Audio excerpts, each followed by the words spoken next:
There we go. Okay. Good morning, good evening, good evening, everyone, and welcome to not an FPS. Today, I'm going to be running a game. Hooray! My name is Dewey Kieran. It's been a hot second since I've been in the DMC. But I'm going to do a little intro scene, and then we'll have everyone from top to bottom introduce themselves and the characters and why they're here. I should probably start off. Oh yeah, and the name of this game is Speed Mating, which well, I'm sure you'll find out what that's all about in a couple of minutes. So we focus in on a cute circular building somewhere in Toontown. It's a wonderful cute circular building of rough-hewn brick with an awning of red and black stripes, which looks to circle the circumference of the building, with circular little windows with crisscross beams that do very little to hide the peeking of little yellow gingham curtains drawn back inside to let in the little streams of sunshine coming in this afternoon. Some of the windows have been peeked open very slightly, and as we kind of zoom into the doorway, where there is in fact one of those what's the word? Little tassels above the doorway. What are those things called? Those little swing things with the emblems on it above the doorway. One of those swings in the wind as a bell on the top of the door rings as my players enter the building, and one by one, if you would introduce yourselves, your character, pronouns if you'd like, and what they're doing here. Are we going for the top? Yeah, top to bottom, sorry. No, you're fine, Okay, hi, I'm DeeDee Flowers, also known as DeeDee, and yeah, I'm gonna be playing Elaine. She's I think she might be the straight man in this scenario, but she is neither straight nor a man. She is a lizard and a lesbian. Lesbian. And yeah, a lesbian, if you will. Yes. And she kind of was kind of gently coerced into going to this meeting because her uncle Azul was kind of like, you need to get out. Like, I love you, but you need to get out more. And she was like, fine, I guess I'll go. Because yeah, she doesn't really. She kind of likes to keep to herself, and he was worried about her, not really, socializing much outside of the cafe. Go make some friends. Yes, exactly. Look, your uncle hands you a flyer, and it tells you that you get to make friends or romantic partners or what have you, but they do have really good food, so yeah, maybe you just show up for that. Yeah, she is gently coerced into making friends. I say gently, because, yeah, he can't make her, but also he'll be disappointed, and that's worse than anything, so... Oh, always. Oh, excellent. Next up in the lineup, do you want to introduce yourself and your character? Hello, I am Hoosh or Miles, it doesn't matter what you call me, and today I will be playing Mac Beth. I'm sorry, the plaything still is giving me such humor. But today I am playing Mac Beth. His pronouns are he, they, and they are here because their daughter saw this poster, dragged it home from all the way from her tutor's house, shoved it in his face, and just like, you're lonely, go do this or I will eat all of your cookies. He is a threatening little gremlin and will make promises. Oh, I love her already. Him. So Mac is not here of his own will. He's still questioning his sexuality, but he knows for sure that he definitely leans a little more towards the manly side. Alrighty. Well, with this speed mating event, it's open for all kinds of relationships: platonic, romantic, familial, If you want to find a bit of fun family, you can get some of that here. If you want to find a romantic soulmate life partner, you can find that here. If you just want to find a buddy to sit by the lake and fish and have a soda and talk about the weather, you can find that here too. It's a place for people to meet people. And there's a reason it's called speed mating and not speed dating. Because dating implies romance, and this is for everyone. Excellent. Welcome, Mac Beth. Would my third player like to introduce themselves and their character? Hi, I go by Rosie or Quinn, mostly Quinn lately. I use she, her pronouns, and today I'm playing Monty Nezoto. Nice to meet y'all. He, him. Excellent. Mostly here for the food, less for the hanging out. Valid. Because on that poster flyer, whilst there was quite a bit of detail about when you'll make so many attachments and friends here. Written in like a tiny scroll at the bottom, it says, "Oh yeah, we do a mean soup too. I want to check that out. The food's pretty decent." Yeah. So you guys all come through this door one by one, and you will all want to roll me a perception, please. Okie dokie. Oof. That's a 2. Oh no. Oh, Elaine. Oh, darling. Okay, Elaine. I have a reason as to why for Elaine. In just a moment. That's a 10. Trying to. Quinn, are you rolling? Yes, I'm trying to remember how to. What I add for his perception, because my brain has just suddenly decided that I'm not going to remember how to do that. Oh, right, there it is. Just gently pat you. Okay. 14. Okay, we'll go from top to bottom then. So, DeeDee, Elaine, you got a 2, and that's because as soon as you walk in, you look directly ahead of you, and it looks like there's just a giant pillar of ants crawling up towards the ceiling. It's incredibly distracting. What the beep? Just a pool pillar, and it looks like there are ants crawling up it. It's incredibly distracting. You can't see anything else in the room because that's a pillar of ants. What is that? Excuse me, hello? Do it. That would do it. That'd do it. Hoosh, with a 10. So you come inside, and you kind of clock the place. There's a podium, which you presume is where you check in to the left. And all around the room, you do also notice the giant pillar in the middle of the room that it's not made of actual real life ants, but they're carved out in such detail into this brick column, and the stairs winding up the brick column, which seems to lead to a second floor. They do look very lifelike. And you can't see around the edge of it because this whole room is circular. There are cute little tables with very kitschy, cute table covers on it, and pretty little chairs with upholstered cushions on the bottom, and there's little circular rugs around the floor. Nice swept stone floor. The rugs are like little circular spots in red and blue and grey and green, repeating. And there are just out the corner of your eye, there are 2 doorways at the back of the room to the left and the right. And yeah, that's what you get. And Quinn with a 14, you get all of that as well. And you also kind of look around the room and you see there are quite a few people here. It's not crowded, but you can tell this doesn't seem to be.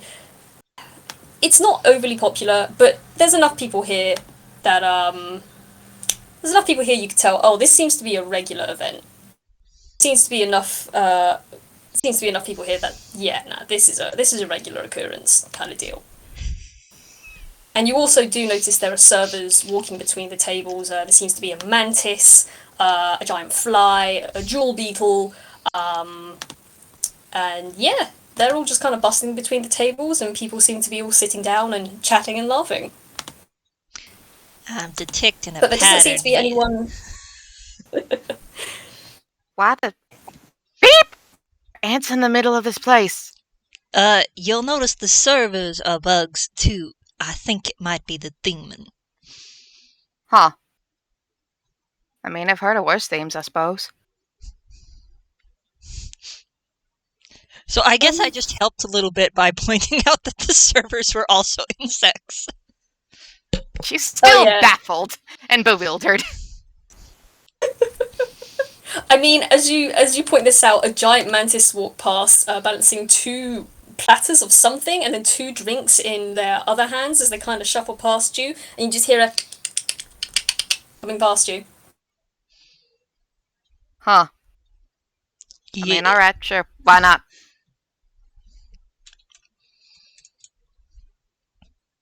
I'm sorry if I'm in your way. She's scooting away from the mantis in case she's like, you said he was balancing like trays. Like, oh, okay, moving out of the way. Yeah, just has no issue scuttling past and balancing everything and then just moving along towards another table. Doesn't seem to be particularly angry at you. They just bustle past. And you guys will see approaching you from around the side of the pillar. I'm gonna need you to roll me some whiz saves. Alright. Actually, no, sorry, not whiz saves, intelligence saves. Oh, okie dokie. Oh, I'm actually pretty good at that. Let's see. Let's see. Back to That's where a I just see 16. it. That's a 16 for Elaine. Right, Elaine, you're fine.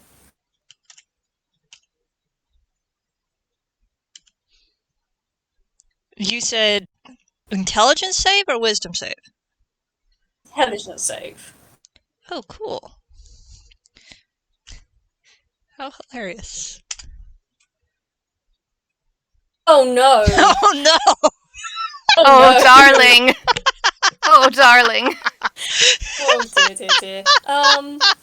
Hey Hoosh, did you want to roll me an intelligence save quick, my dude? I'm just so lost for my brain just went and I got lost. Help. You're okay, buddy. You're alright. You're good. Want me to go over what happened? I got a 3. How? How, Monty? You have a +2. The other one had a -1. Yo! Nice. Oh, that is excellent. We're just passing the Okay. bad rolls around like a hot potato. It's okay. It's fine. This bodes well. Okay, so we're gonna go with Elaine first. 16. You look over and coming over towards you, holding a clipboard in one hand, a platter with another, and clasping both of their secondary hands together, is a very a somewhat tall ladybug toon. How tall are you, Elaine? By the way. Oh gosh, she's a little bit less than a Larry tall, so she's pretty dang tall. Like, Okay. This toon is slightly shorter than you. The antenna on their head comes out in the shape of a heart to form in front of their face. They have very large, only one set of eyes, thankfully, but large, slightly squarish, with a deep blue kind of hazy tint of a lens. And as they walk over, you see they're wearing Sorry, give me a second. Words are struggling. gently pat you. Just watch They the are tongue. wearing- Can't do a darn thing with it. They are wearing a very nice white and gold dress, stripy dress as they come over, and you can see that there are nice little love hearts where the dots are on the back of the carapace as this ladybug comes over. Whoosh, your character sees much the same. Immediately clocks, oh yeah, that dress, white and gold dress, very fashionable dress actually. It's recently come into line. You think you distinctly remember perhaps this might be a Jimmy's dress. Some people talk about this on the occasion. Maybe you've heard some contacts talk about this. For whatever reason, you immediately identify, yeah, this dress is a Jimmy's dress, and it's very nice. Quinn, Does he startle back and end up on his butt? no.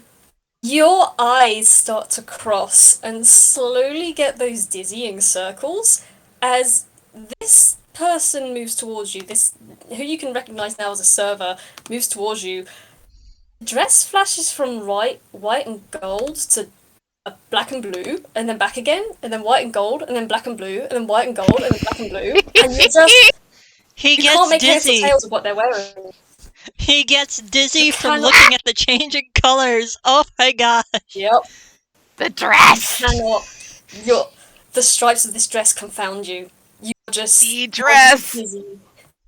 You are so dizzy looking at this thing. You can't make heads or tails of it. You can't tell what colour it is. It keeps changing colour and it makes you feel slightly nauseous. But yeah, this person comes over and with both of their hands clasped, and they come up to behind the podium. You know, what those little classic podiums where they sign you in and such. And they, you, all three of you, hear inside of your head, oh, hello there. Are you here for our speed mating event? Yeah. Yeah, I'm here for that. Mm-hmm. Yeah, pretty dress, by the way. You see the antenna on the top of their head twitch, and they look down and say, oh, well, thank you. A family friend of mine, found a way to make this for me. And you see the tiniest hint of a blush appear under their eyes, and they put both of their clasped hands down and just smooth out their dress, sorting out any wrinkles, before they continue on. And whilst they're talking, you guys all hear chittering coming out of their mouths, but in your head you actually hear a voice speaking as they continue saying, well, if you're all here for the speed meeting event, then what we need to do, I shall need you to sign in, just here, and they pull out of the sleeve of their dress a little pen nib, hand out the board that there. Come on, words. Sorry, my brain is frying a bit in this heat. Clipboard. Clipboard, thank you, surprise mystery guest. Shh, don't say that. The clipboard, they hold that out to you, and they hold out the pen and say, we just need you to sign in for the event, and then if you would wait, take a seat, and we will get started as soon as we can. Right then. Elaine takes the pen in her very large meaty claws and signs her name. Excellent. She just kind of gently gestures the pen towards either Mac Beth or Hoosh. I'm sorry, I forgot your character's name. Was it It was Mac Beth. Think Mac Scottish place. Mac Beth? Yes. Mine is Monty. Yeah. Mac does Monty take and Mac Beth. pen. Mac does Okay. take the pen and sign his name. He's unsure if he should even be doing this, even though his daughter has very much insisted that he does so, and therefore he is here extremely begrudgingly. I mean, Can I roll an investigation or something to see absolutely. if she can sense is this a fellow person who's there against their will, sort of Oh yeah, you I can do mean, go ahead. I think that would be insight. And you're welcome to also roll it on Monty. All right. Oh, that's a 4, so I guess not. She's just uncomfortable, I suppose. So she knows Understandable. nothing. That's fair enough. You're too busy. You keep glancing back at the freaking ant pillar, what the hell is that? Why Exactly. is this a feature? How is this an attractive feature in a shop front? Exactly. It's listen, she's a lizard who works at a coffee shop. She seems some strange things, but yeah, this is a bit much. Oh, actually, never mind, that's alright. Yeah, okay, so, you've signed your name then, Elaine, wonderful. Hoosh, Mac Beth has signed their name. Monty gonna sign their name, Quinn? Yep, he's gonna give his head a shake, very politely take the pen, and remind me, how tall did you say this ladybug was? Well, she's just shorter than Elaine, who is just shorter than Larry, so she's decently tall. Can you give me a number? I don't remember how tall Larry is. I know Larry's he's 6 or tall. something. I thought he was Yeah, he's over 6 feet, I know. Okay, Monty is 6 feet on the dot. Okay. She's slightly taller than. She'd probably be slightly shorter than Monty then. Oh, this is so weird. Back in his hometown, he's like the tallest person he knows. So he takes it and he signs. Excellent. As you sign, this ladybug takes everything, looks over the list, and then claps her hands twice and says, "Wonderful. Thank you all for signing in. I believe I should introduce myself. My name is Lady Lamplight," and she does a little bow and says, "I will be in charge of the evening.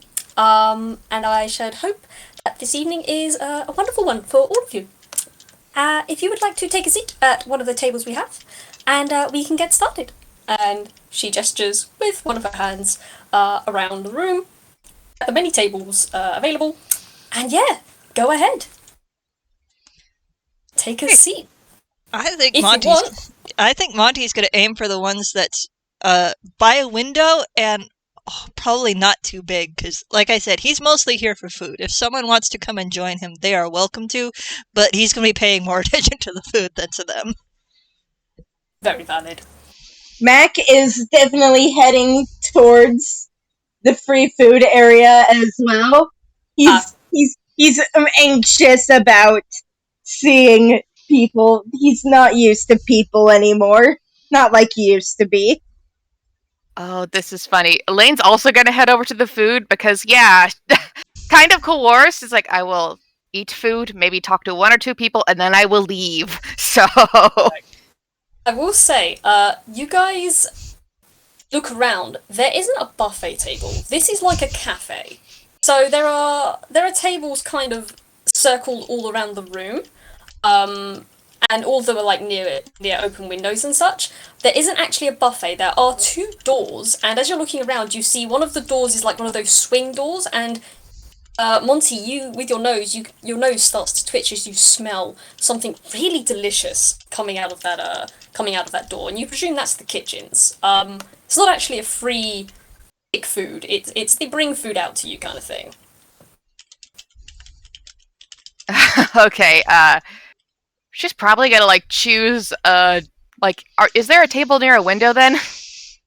All of these tables are low windows. All the tables are placed around the edge of the room, and all of them are placed underneath windows. And they all have like the cute little lemon gingham curtains near them.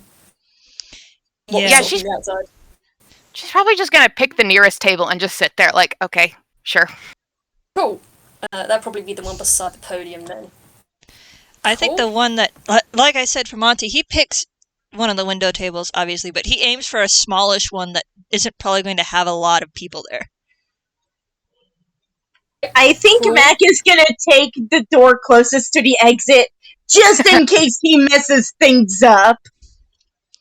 Okay. So we got 2 people nearest the front door, and then we've got Monty, who has scuttled to the back, nearer the back of the room, where there's less light coming in due to the direction of the sun. This just so happens to be near one of the other doors, which, as you go by, you see swing open, and a very tall bull toon in a flowery sundress and very cute little yellow sun hat steps out.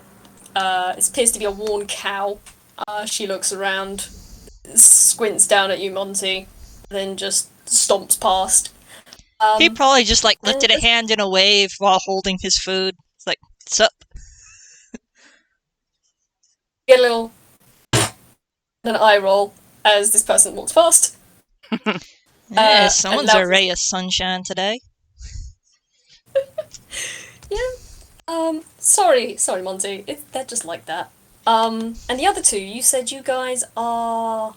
Right, your guys are near the front door. Cool, okay. So, there's a few minutes where nothing goes on. You're probably waiting for a couple minutes for everything to start. Is there anything you guys wanted to do before we get properly sunk in? Like anything you want to take out your hammer space, any little bits, rolls you want to make while you're here? I think Monty is going to pull out... Oh, I thought I had it in here. Did I actually forget to put... Well, he's supposed to have a pack of cards, and I think I forgot to write that on his equipment list. So he's going to pull out his pack of cards and just have that sitting on the side while he digs into like a simple sandwich that he picked up as just his starter. Alright. Let me roll to see if he actually successfully gets it. Yeah, he gets it. Oh, okay. So you said you got a sandwich for a starter. Okay. Yeah, like one of those little ones that's like got maybe some chicken on it and some lettuce and maybe like a little bit of mayo. Like the absolute bare bones basic, because he's figuring he's going to be there for a while. Might as well at least start small. Okay. This might be my fault, I do apologise. But did you take this out of your hammer space? Because if you look around, you guys see there is no food. Like, there's no open buffet. Oh, the only way you I guys take are that getting back. served food. I take that Sorry, back. this might be my fault for not making it clear, but you look around, there are menus on the table. But for the most part, there is no food. The only food, it seems to be coming from the doorway that leads to the kitchen, where most of the servers are going in and out of. Okay. Yeah. I was gonna say, like, Elaine is actually probably gonna, like, inspect the menu, kind of like, listen, she's not, like, the reason her uncle told her to, like, go to this thing is because, like, he thinks she works too much, and she's gonna try and get away with working anyways by analyzing the menu and seeing, like, okay, what are they doing that's really cool, and, like, what ideas can we borrow from this, like, what is their menu like? She's scoping at the competition, basically, like... Yeah, I think also in that case, Monty is picking up a menu, but he's not scanning it with the same intensity. I think he's looking at the appetizers, if they have them. Okay. I think Alright. Mac personally hasn't noticed the menu and is just fidgeting with his arm feathers, like occasionally trying to tug one out. That's Oof. just like really stuck, but like almost loose already. Oh, soft grooming. Alright. So Mac is having a bit of a time.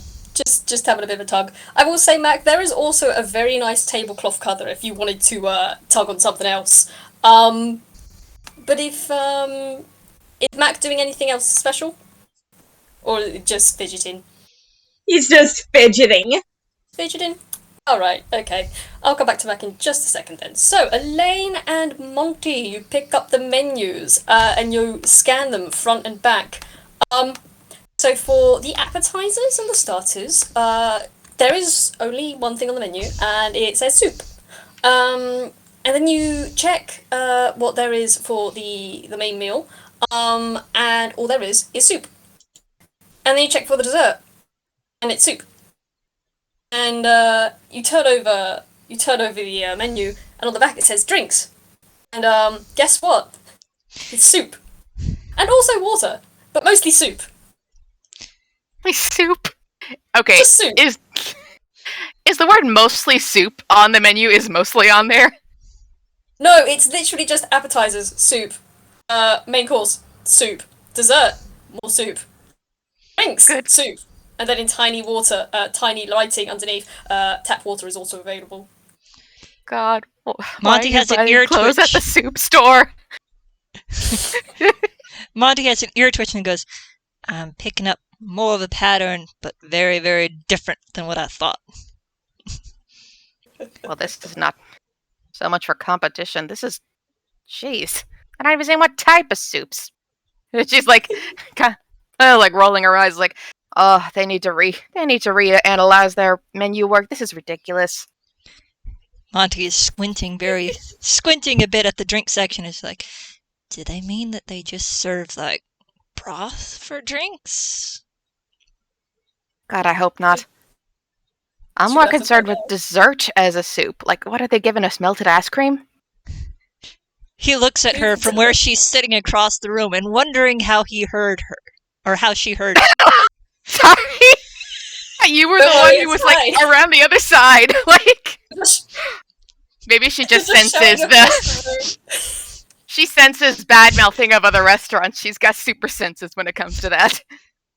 Super senses. My super senses are tingling. Gosh. Sometimes you just gotta heckle a place about their soup, and you're so valid. So whilst Monty and Elaine are bitch talking soup, could Mac Beth No, he's roll not me bitch a talking, he's just confused. Because, like, technically broth is a drink. He remembers that Mama used to give him that when he was sick. When he was little, that was the best thing to have. Well, there you go then. It's a perfectly valid, acceptable drink. Yeah. But he used Elaine to is only do that absolutely- when he was sick. And he is feeling pretty healthy at the moment. Fair. Elaine is absolutely bitch talking this place. Like, Oh, by the way, is Elaine being loud or quiet about this? oh no, she's being quiet. She's trying to be quiet. Like, I feel like she's like just kind of muttering to herself under her breath as she's going through this menu in bewilderment. Like, okay, like, Gosh. Okay. All right. So whilst you two are having your times with the menu, hey Hoosh, could Mac Beth roll me a perception, please? Oh, all right. Should we be worried? I hope not. Probably not. Oh, nice. 15. All right, Mac. Sitting down for a couple minutes. And nobody's come up to you. None of the servers come up to you. No one else has come up to sit by or talk to you. So you're getting a little anxious and fidgety, and you're taking a good look around the room, and you're kind of clocking who is where and what and how. You do look around, and you notice most of the tunes in this room are Frank and Ailey.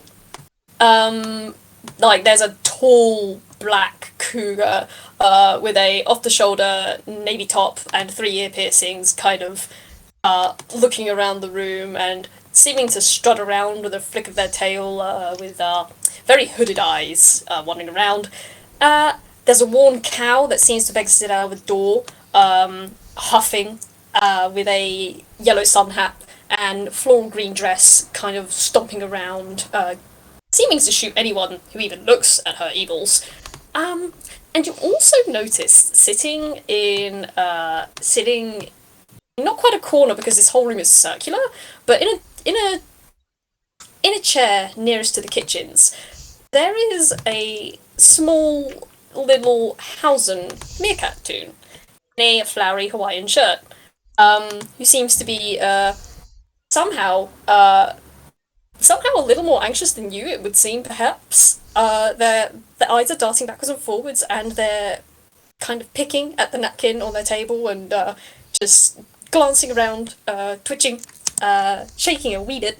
They seem very nervous.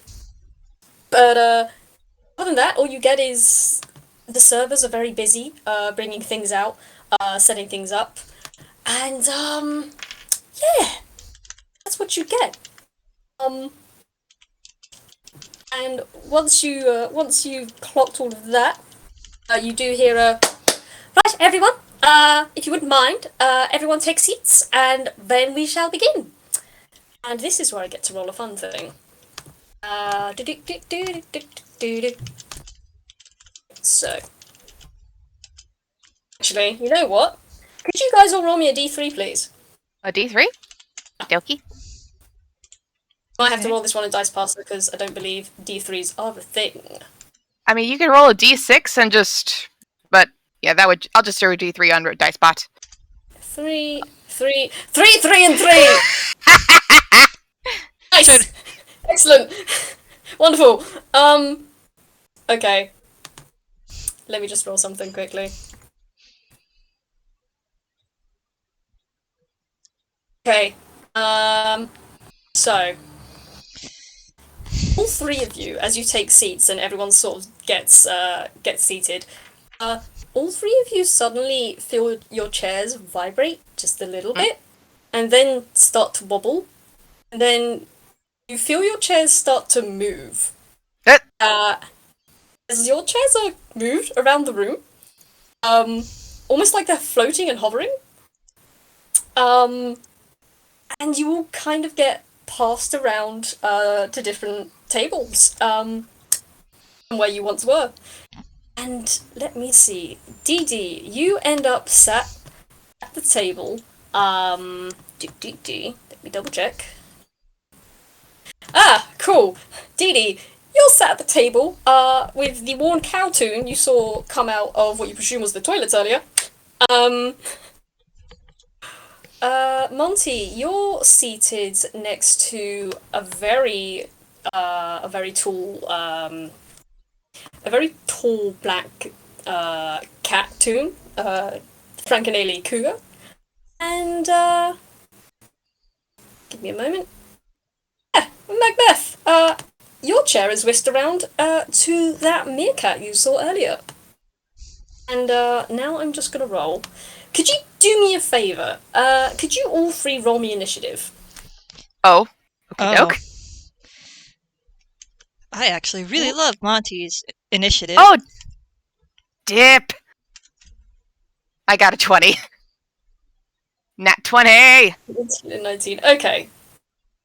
Oh, nat 20. Okay. I know, like Uh, nat 20 plus 4. That's a 24, baby. Okay, I think Hoosh and I both got the 19s. I will go with the highest modifier on this one. So the order. So what's going to happen is I'm going to go through you guys one by one. Instead of trying to jump through conversations between all three of you. Because you guys are going to have 5 minutes to chat with these people before you get moved on to the next table. So let me just put down in the listings how this is going to go. So it's Elaine, Monty, and then Mac Beth. Cool. Start off with Elaine. Elaine, you are sitting across from this cow tune in the beautiful sundress and yellow sun hat. She seems to not be looking at you. She's very bulky, slightly taller than you are, and you just see she's kind of puffing out with every breath, a visible huffing, smoky puff. She's paying no attention to you whatsoever. Okay, that's normally the situation would be reversed, and she would be the one kind of like intimidating people. She doesn't know what she's not used to being on the other end of this. So, because she's a pretty big lady and very teethy. So, the tables have turned. The turns have tabled. So she's like, what do I do with this? Hi, I'm Elaine, I guess. Do y'all want to be friends? Look, it's been a while since I've done this, so I don't know what to do here. What's your name, I guess? This cow tune seems to ignore you for about a good 5-10 seconds before you hear my name's Sue Dairy. And a very firm hoof is strutted out towards you. This person seems to still not be looking at you. Elaine blinks and shakes the hands cool. If maybe I'm getting the wrong vibes here, but it sounds like you don't want to be here any more than I do. I guess you a snort. I mean, it's not about... It ain't that I don't want to be here, exactly. It's more that... I don't want to be talking to you, exactly. I got my reasons for being here, and I'm sure you got your reasons for being here, and so how about we just sit here in silence for the next 5 minutes till we see who we actually want to see, alright? Okay, I get that. Whatever. Like, I'll be honest here. Like, I'm just here because my uncle wanted me to make friends because apparently I don't get out enough and I will spend too much time in the kitchen. And she's doing this in air quotes. But yeah, I get that. I'm not the person you see, I understand. Mind if I, like, I don't know. I got a set of cards. Do you want to just play Go Fish or something before the time is up? I want to do something with my hands. Sue kind of tilts her head to the side, looks around, and says, yeah, sure, why not? I ain't in no rush. Go ahead, deal your hand. Alrighty, she's just gonna... Quick D10. That's a 4. She grabs out the cards like, cool. And she just, like, starts shuffling the cards and, like, dealing them out. She's like, alright, you got any queens? Kyle looks down, shakes her head. Go fish. She goes fishing, I guess. Fishing. Did you want to roll me a perception or an insight? Absolutely. Oh, dang it. That fell off the table. Let me try that. Okay. That is a 17.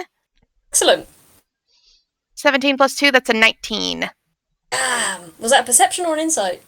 Either or. I did perception, but honestly, my insight's about the same. It's both a plus 2, so... Alright. I will go with perception in this case then. So, over this course of playing card game with Sue, you definitely notice she's not paying attention. Like, she seems to be saying go fish absentmindedly and putting down cards, or handing you cards that's not the card you asked for, why is she giving that to you? And as you look up, she's looking across the room, and if you follow her gaze seems to be pointing towards where you saw one of your fellow people from earlier. The bird-like tune? I don't quite remember if you introduced yourselves. I don't think we did. But you... No, we didn't. We just kind of stood there awkwardly together. Yeah. So you look over, and there seems to be sitting there a rather shaky-looking housing meerkat next to that bird person that came in with you earlier. And you can see they're trying to be subtle about sneaking glances over, but they're really not being very subtle.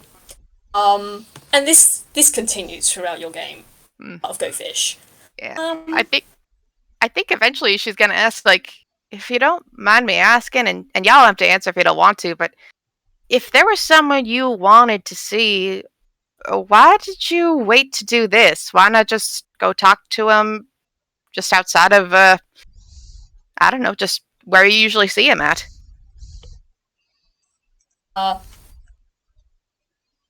Sue looks over at you and squints and says, well, I don't see them any other place.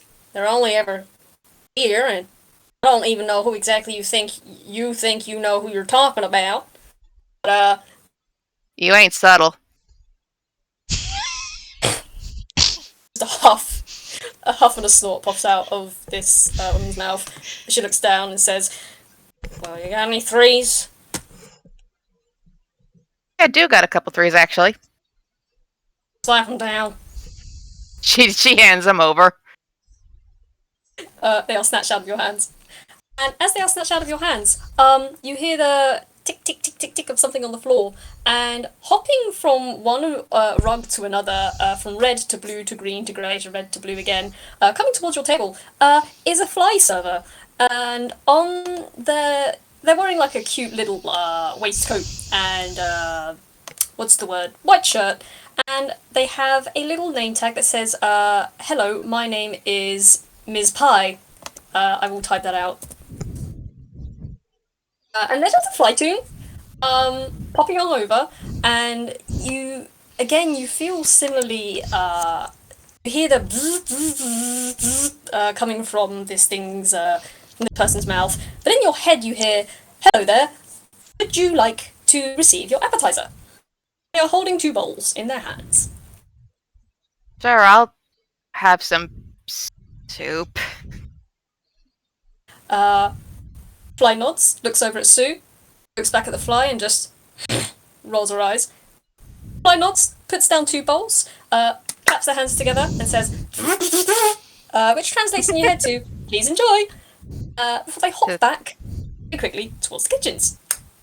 Thanks. Jeez. So, Can Elaine try the soup, or? yeah, so this soup, I will say, you look at this soup, it looks grey. The soup just looks like grey liquid. Oh, that's dubious. She was already very critical, but she doesn't want to be one of those people that is rude to the people rude to servers, so she's gonna at least try it. But I will also say, as soon as the soup is placed on the table, out from the middle of these tables with appears a metal tin with a couple of breadsticks sticking out. Sweet breadsticks. Sue is not paying any attention to her soup. Yeah, I don't blame you there. You trying Cause to? she's gonna maybe take a piece of the breadstick, break a piece off, and she's gonna dip it into the soup. She's gonna try a little bit, and give it a little taste test. Excellent. Okay. So the taste test. Elaine, have you been craving anything recently? Yeah, she's actually when she was a kid, she would get this spicy gumbo that this shrimp gumbo that she would get when she was a really little kid, and she hasn't had it in a little while, and yeah, she's kind of been craving that. Oh, yeah. Take a flavored bite off this bread, and this has the exact same texture as that gumbo. It has the exact same taste as that gumbo, except the flavors are turned up to 11. It is an explosion of beautiful flavors in your mouth. This is delicious. It still looks kind of like grey cement, but it tastes delicious. Holy smokes. Holy smokes. Have you tried this? This tastes just like... Holy smokes. She's horking it down. This is amazing. Yeah, Sue just kind of flicks an ear at you and turns away and says, I ate beforehand. I ain't too much into the soup scene, but glad you're enjoying it at least. What was that? But this doesn't taste like how it looks. Man, this tastes like the gumbo I used to have when I was a kid. Wait, hang on. You should at least try this. I don't know, is it magic? This tastes just like my grandma's gumbo. What the heck?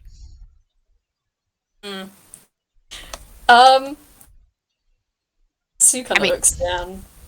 What are you saying? I was like, should I roll persuasion to get Sue to try it, or? If you want, go ahead.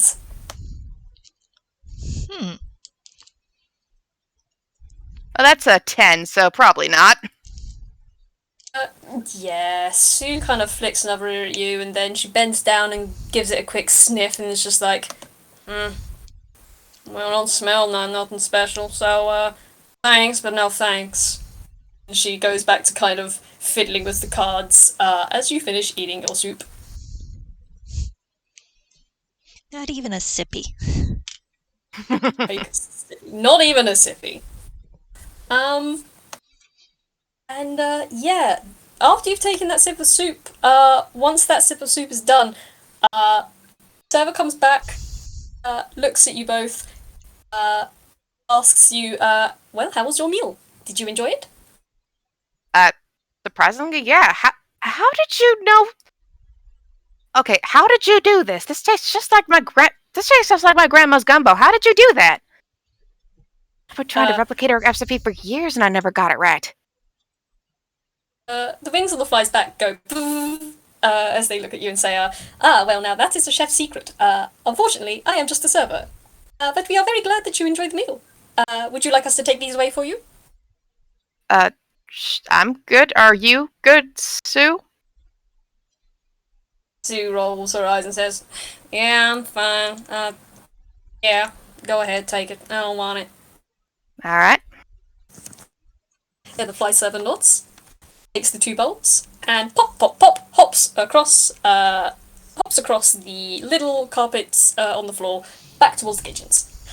And it's at this point you hear a ding, ding, ding, ding, ding, ding ring out, and another double clap and say, all right, we hope you've enjoyed talking with your partner. It's now time to move on to your next partner. And you all fill your chairs, pick up again, and move around. I will say, before Elaine and Sue separate, she does kind of, like, give a cheeky wave to Sue and say, good luck with the meerkat. You see, on the white patches of fur on her face, just flush red, and a big old comes out of her nose, in the shape of a love heart. Told you I ain't slick. I want you, shut it. As you get carried away. And now we jump to Monty. Hey, Monty. You're sat at a table. How tall did you say Monty was? 6 foot? 6 on the dot. Yep. 6 on the dot. This cat kind of sits high above you. They're like 6'5", 6'6". As they lean back rather luxuriously on the little wooden chair, which you hear kind of creaks as they sit down. And they seem to have something in a bowl in their hands as they look at you and just take quiet little laps from the bowl, full of something grey. They stretch their legs out, stretch their arms back, hook it on the back of the chair, and look at you and say, well, hello there, stranger.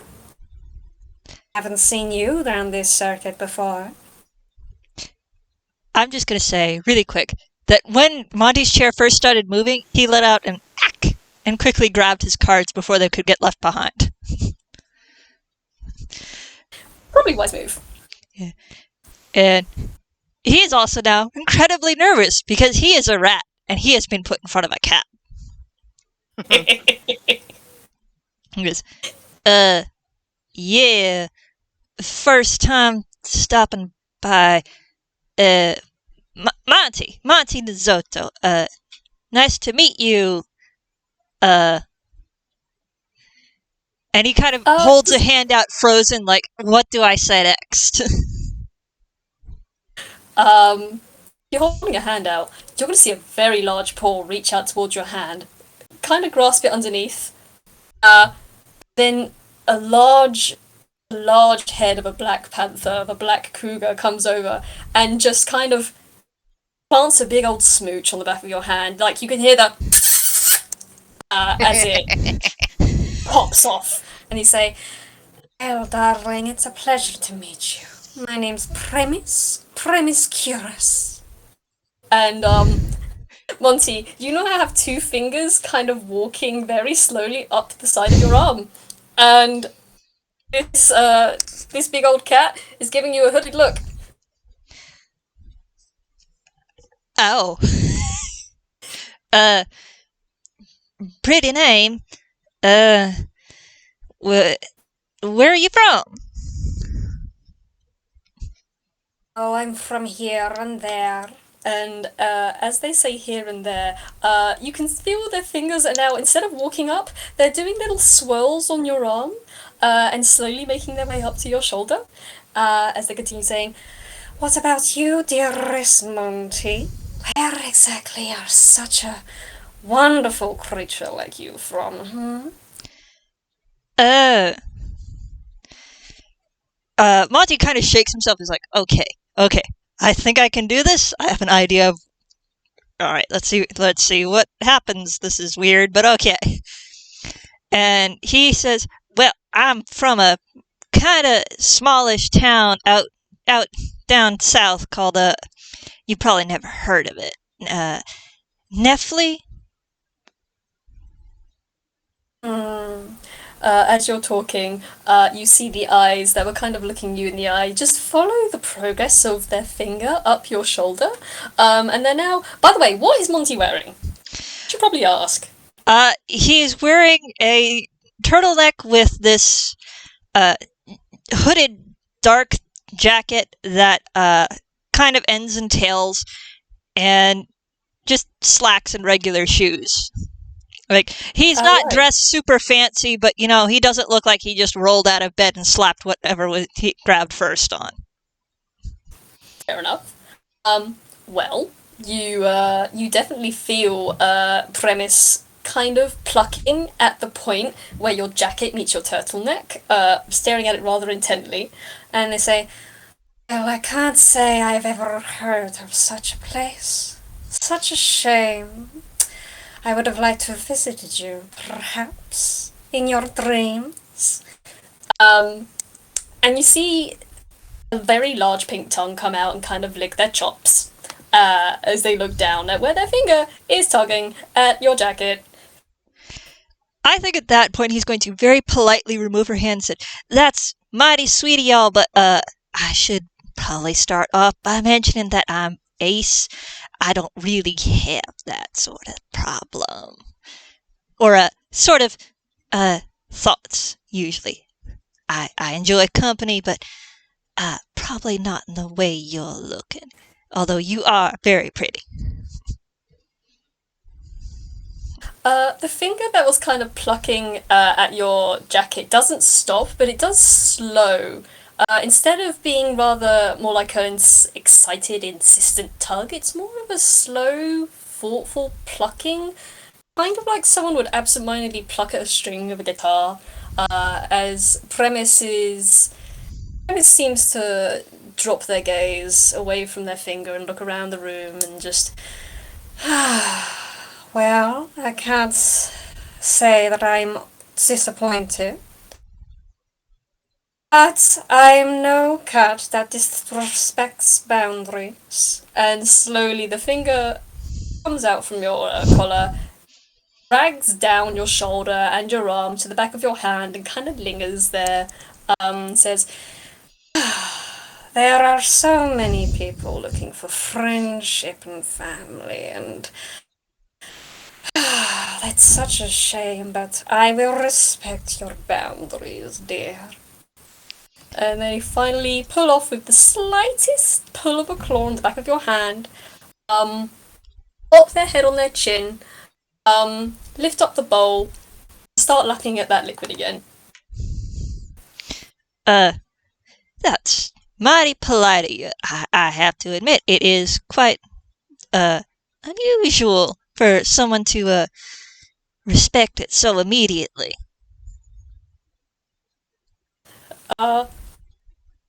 The sharp eyes of the cougar look back at you, which were once blown kind of wide, are now starting to get slightly more slitted, slightly more back to a regular cat's look as they look around the room. You hear rumbling. Well, I like what I like, and let's just say I like my friends very willing. I'm not that kind of cat. And you see their tail flick, flick, flick as they look around the room. Could you roll me a perception, please? Okay. Let's see.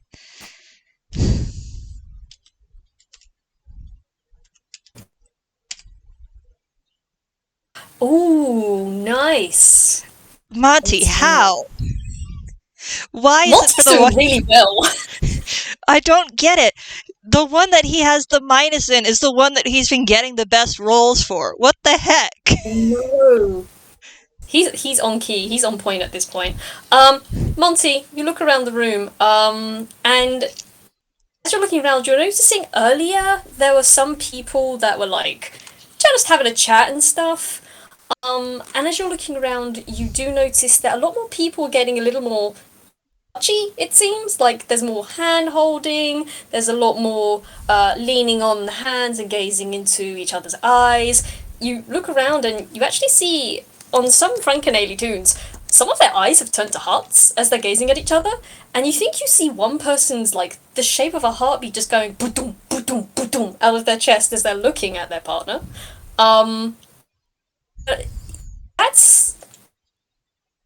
That's only a part of what you see. You are also noticing Premise now seems to have completely lost interest in you.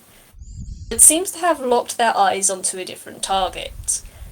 If you follow their line sight, you see across the room from you, where the other door is, nearer the kitchens. You see there is a shaking Hausen meerkat toon. Looks rather nervous. Seated next to one of the people you came with earlier, the bird-looking toon. Premise's eyes seemed locked and glued to that table.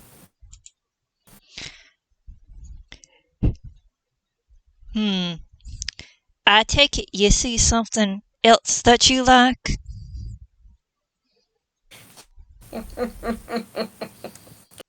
And you see, once again, that tongue come out and lick the sides of their chops. Their eyes narrow. You can barely see their pupils now, they're so slitted as they look over and they say, "Oh, I've been waiting for this one for a very, very long time."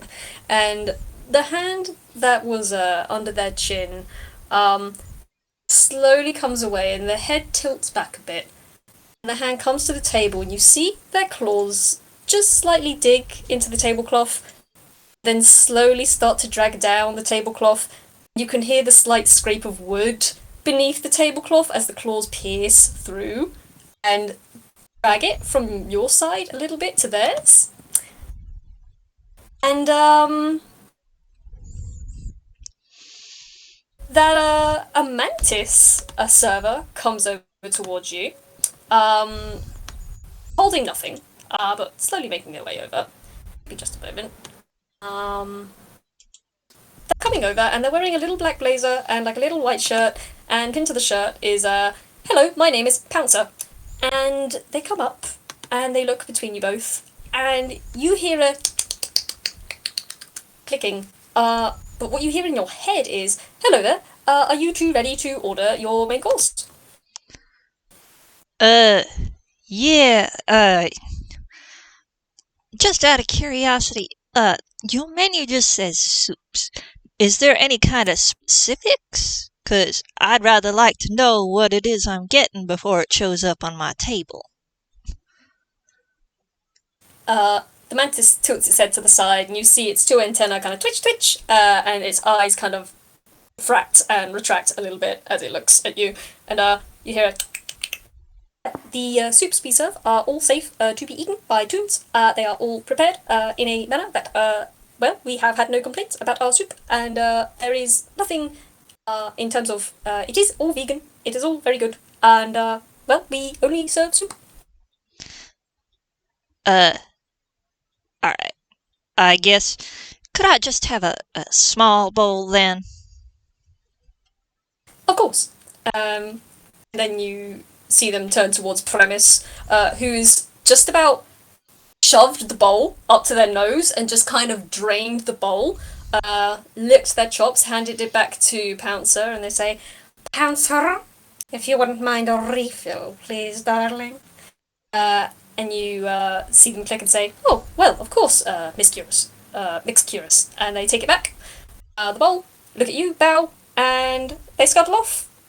And within a couple of minutes, they bring back 2 bowls. Premise's bowl has been refilled, and they place it on the table, and they place a bowl in front of you, filled with the same grey, cementy looking soup, which you presume is soup, that Premise seems to be tucking into. I think he's going to actually investigate this, because this is kind of weird. This is just a little bit weird. Okay, roll me an investigation. Because he's also seeing the way everyone else is going gaga, and he's like, he knows that most Frankenollies who do feel that sort of thing tend to go gaga. He tries not to be one of them just because he's not super comfortable with that. 5. It's a liquid. It is presumably soup. I think he's going to take 1 spoonful. And that's about as much as he's going to take at the moment. Okay, cool. You take a spoonful, and as you take a single dainty spoonful sip of your soup, you hear across the table from you just a whoop, whoop, whoop, whoop, whoop, as Premise slaps down the bowl, which rattles the table, and you see them click their paw pads together and say, "Pouncer, another if you wouldn't mind," with a big fang smile. And is there anything else you'd like to do? I think he is going to, continue conversation, but I'll just say it. Just out of curiosity, I think I have a guess about who your eye is on, and I have to wonder, what is the appeal? I see a lot of people, and I can recognize when someone's pretty, but I have to admit, I've never really understood anything deeper.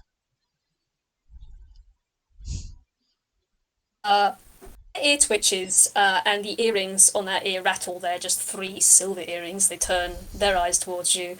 Their smile gets just a little larger as they link their pads together and prop their head on there and glare down at you with a, "Well, whilst I respect someone's boundaries, there is a difference between boundaries and playing hard to get." And you see a flash of fang as they glance over the table, where the Howlsen is still shaking and looking back at you, and, well, let's just say they've been here quite a while, and I've never had the pleasure of seating at their table. Well, I suppose I can understand that. Curiosity is, well...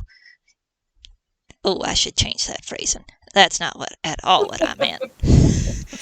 Curiosity can get to us rather badly at times. Heavens knows how many times I've gotten myself in trouble. Darling, I know what you are thinking. And trust me, curiosity hasn't killed me yet. And it's going to take a damn sight more than curiosity to kill me as it is. Well, and they do say that satisfaction brought it back.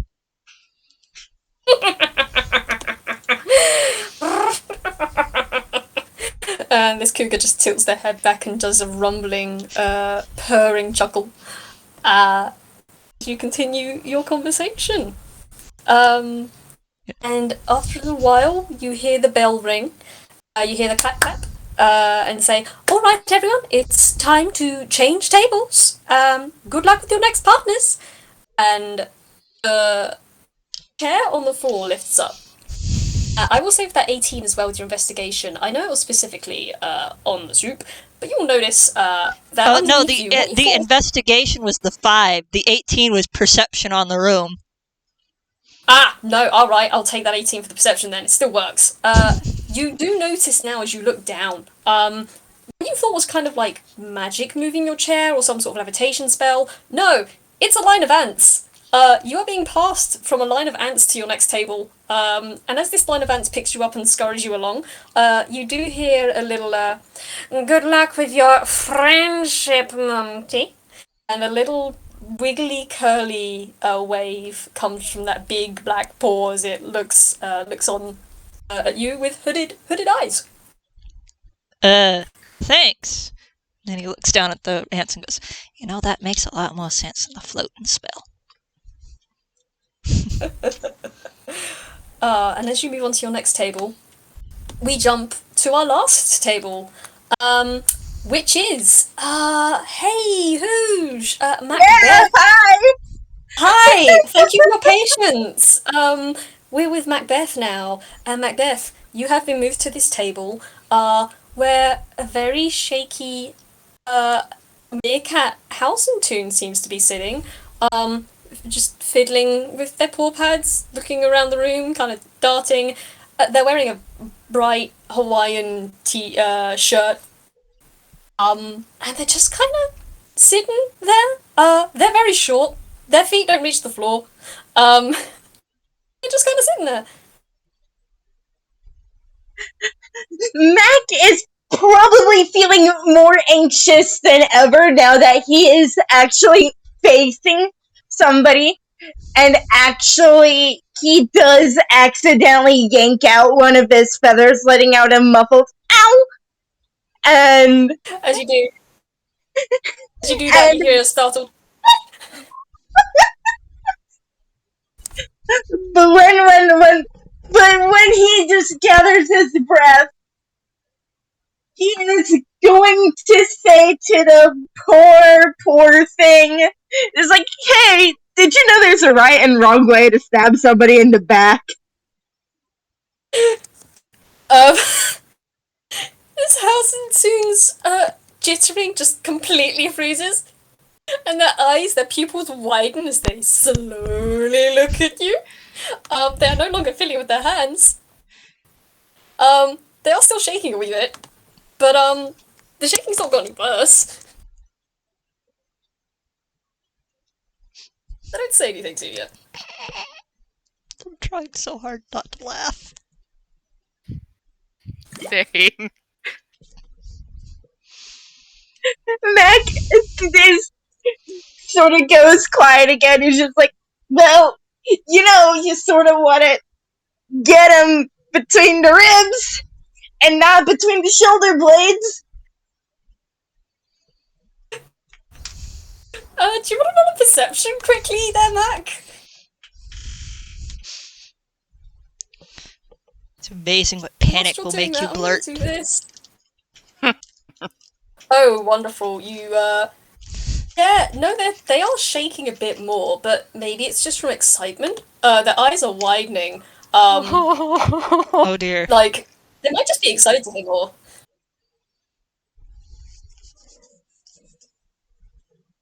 That's mildly concerning.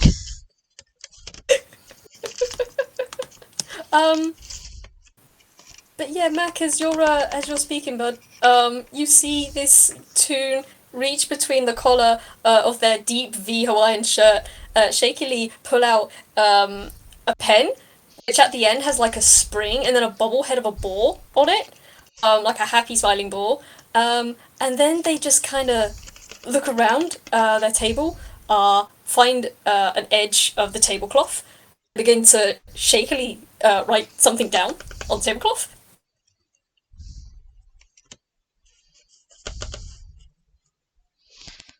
Oh dear. What did Mac go with?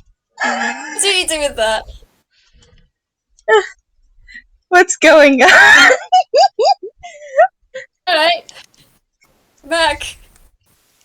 Once this Toon is done scribbling on the centre or the side of this tablecloth, they look at you and they look back at what they've written, and then they just kind of point with a shaky finger at what they've written.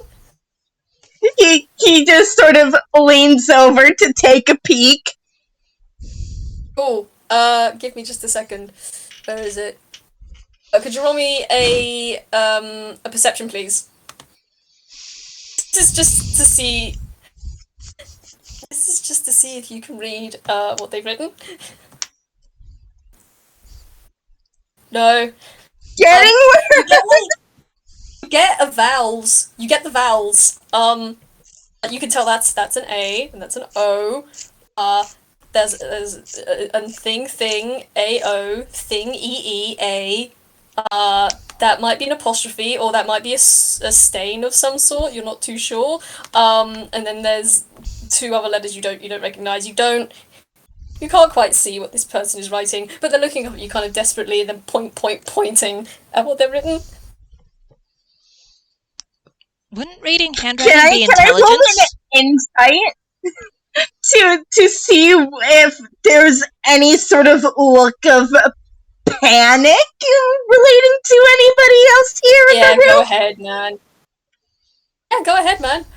Also, Quinn, intelligence, potentially. I'll put that in my back pocket. It was just perception just to see if they could figure out what the words were. if you want, Hoosh, you can also roll an intelligence check to see if you'd be able to piece together from the missing words what they were actually trying to communicate. That'll be up to you. Okay, I will do that after I roll this insight. Mm-hmm. Cool. Okay, it's a 7. Please remind 7 me and what only you've 7. been what were you inciting, Hoosh? To see if he's, like, scared of anybody in the room. Oh! With a 7, you look around, can't really tell if there's anyone that, like, they should be scared of. I mean, there are a couple of tall toons, like there's a tall cow and then there's a big cat. But they're also kind of glancing everywhere. You don't think there's any particular person around that's intimidating them. Ah, cool. So you did roll a 12 on that intelligence check. So for 12, you can kind of piece together that it says, you can piece together this. Give me a moment. I'll write it down.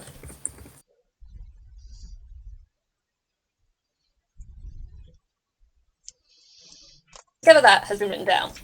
On the side of the cloth tablecloth.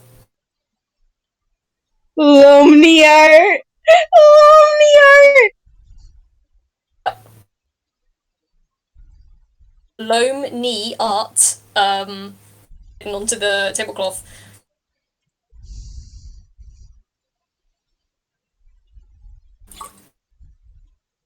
What do you do with this information?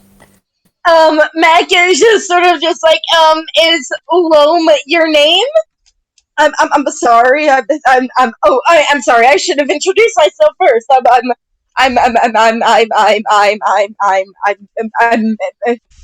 And he's stuttering pretty hard. He's not good in social situations at all, unless there is a person he trusts nearby. And as far as he knows, his very close and only friend isn't here. So he's trying to introduce himself, and he just goes, "So yeah, I'm Mac Beth." Shivers. I'm sorry. As you start to like stutter and shake, you see this tune. They were shaking quite hard before. Their shaking seems to start to slow a little bit. It doesn't go away, but there is a constant subtle tremor. That seems to have settled a little bit more as they look down at what they've written, and then they point at what they've written, point to themselves, and then nod. And you hear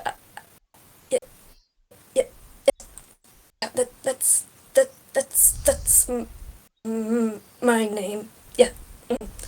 And you see them nod and give you a small thumbs up. Okay. Mac just continues to play with his feathers just for a little bit and just kind of awkwardly just goes, what do you do for work? I'm sorry if I'm being a bother to you. You see two hands frantically come up and wave, and their head shakes like, not bother at all. It's fine. It's fine. So they just shake their head frantically at you. And they look around, and then they stop, and they just kind of tap themselves on the head twice, reach back into the collar of their shirt, and pull out a notepad, and then pick up their bobble-headed pen, and scribble something out the piece of paper, and they point at the paper, and say, I struggle to speak aloud occasionally, sometimes, so I write. Usually it helps. Do you want to write too?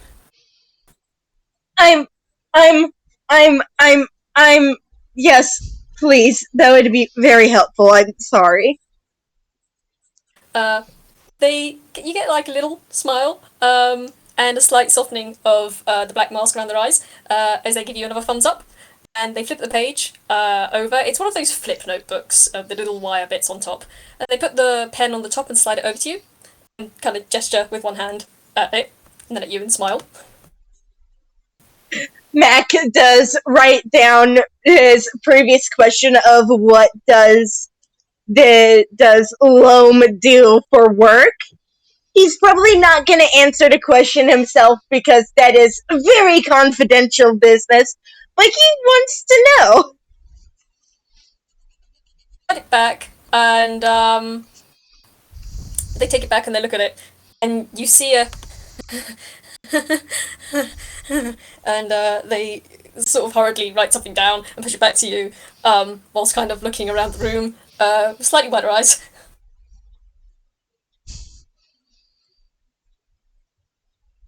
Well, should I roll intelligence to see what the note says? You can if you want. You can roll advantage if you want, because you already figured out from the first two how this person writes. Okay, I do not want to roll. I just want to know what it says, but I don't remember if you said anything. Fine. Look down at this, and it takes you a little while to figure it out. But as you squint down, you say, you see, well, it's been a very, very long time since I've gone to my job. I don't actually know if I have one anymore. That's... And he just writes down, that's okay. Finding work is very difficult nowadays. I've been trying to find new work, but my employers won't let me go, and he just slides it back. You look down at this, and you see the hand holding the pen kind of tightens a bit, and the hand holding the notepad tightens a bit, and you see the shake start up again before they take a deep breath, let it out, and then they write something back down on the notepad and hurriedly shove it over to you. They keep one paw covered on top of it, like they stretch themselves half across the table because, again, they're very short. They're barely 4 foot as they stretch across the table and keep it completely covered and look around the room until you grab it from them. Oh, I forgot I had pushed the top on. I immediately... Valid, my dude. Mac is just sort of leans over to read the note and just probably writes under it just like, you don't have to talk about it if you don't want to. I understand. I don't like talking about my work to civilians. See those eyes look up at you and lock onto your eyes, and you see their heads slowly shake side to side and point at the piece of paper. He's gonna try reading it again because I apparently messed something up. You're alright, my dude. You look down, Mac, and you see written on the paper is, it's not about getting a job. I've got a job. It's about getting to go to that job. And let's just say I know a thing or two about a place not letting you go. He just crosses out what he previously wrote and just like, do you need a cabbie, a lift? I could probably do that. And he slides it back. You see a little as they write something back down, push it back over. And if you read it, it says, I definitely need a ride out. Definitely need a ride out. It's about this time that a tall, jewel-beetled Toon comes over to you, holding 2 platters, in which Loam quickly grabs the pen and paper, shoves them back down the Hawaiian shirt, taps it all down, smooths it all down, looks at you, smiles. It's less of a smile, it's more of a grin bearing. To look back up at the jewel-beetled Toon coming towards you. Mac is probably gonna instantaneously reject food. He's probably gonna make himself something later.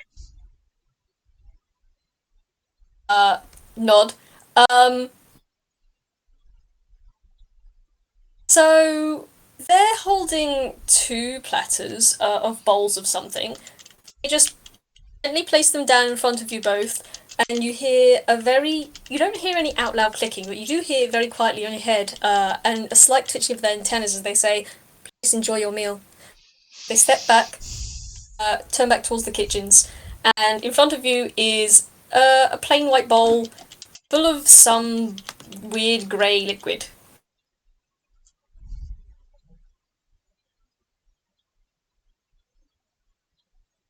I'm sorry, could you repeat that? I was fidgeting with my leg, I'm sorry.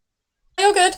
So basically, in front of you now, after the jewel beetle left, they put down two platters of a white bowl on each side, full of grey liquid.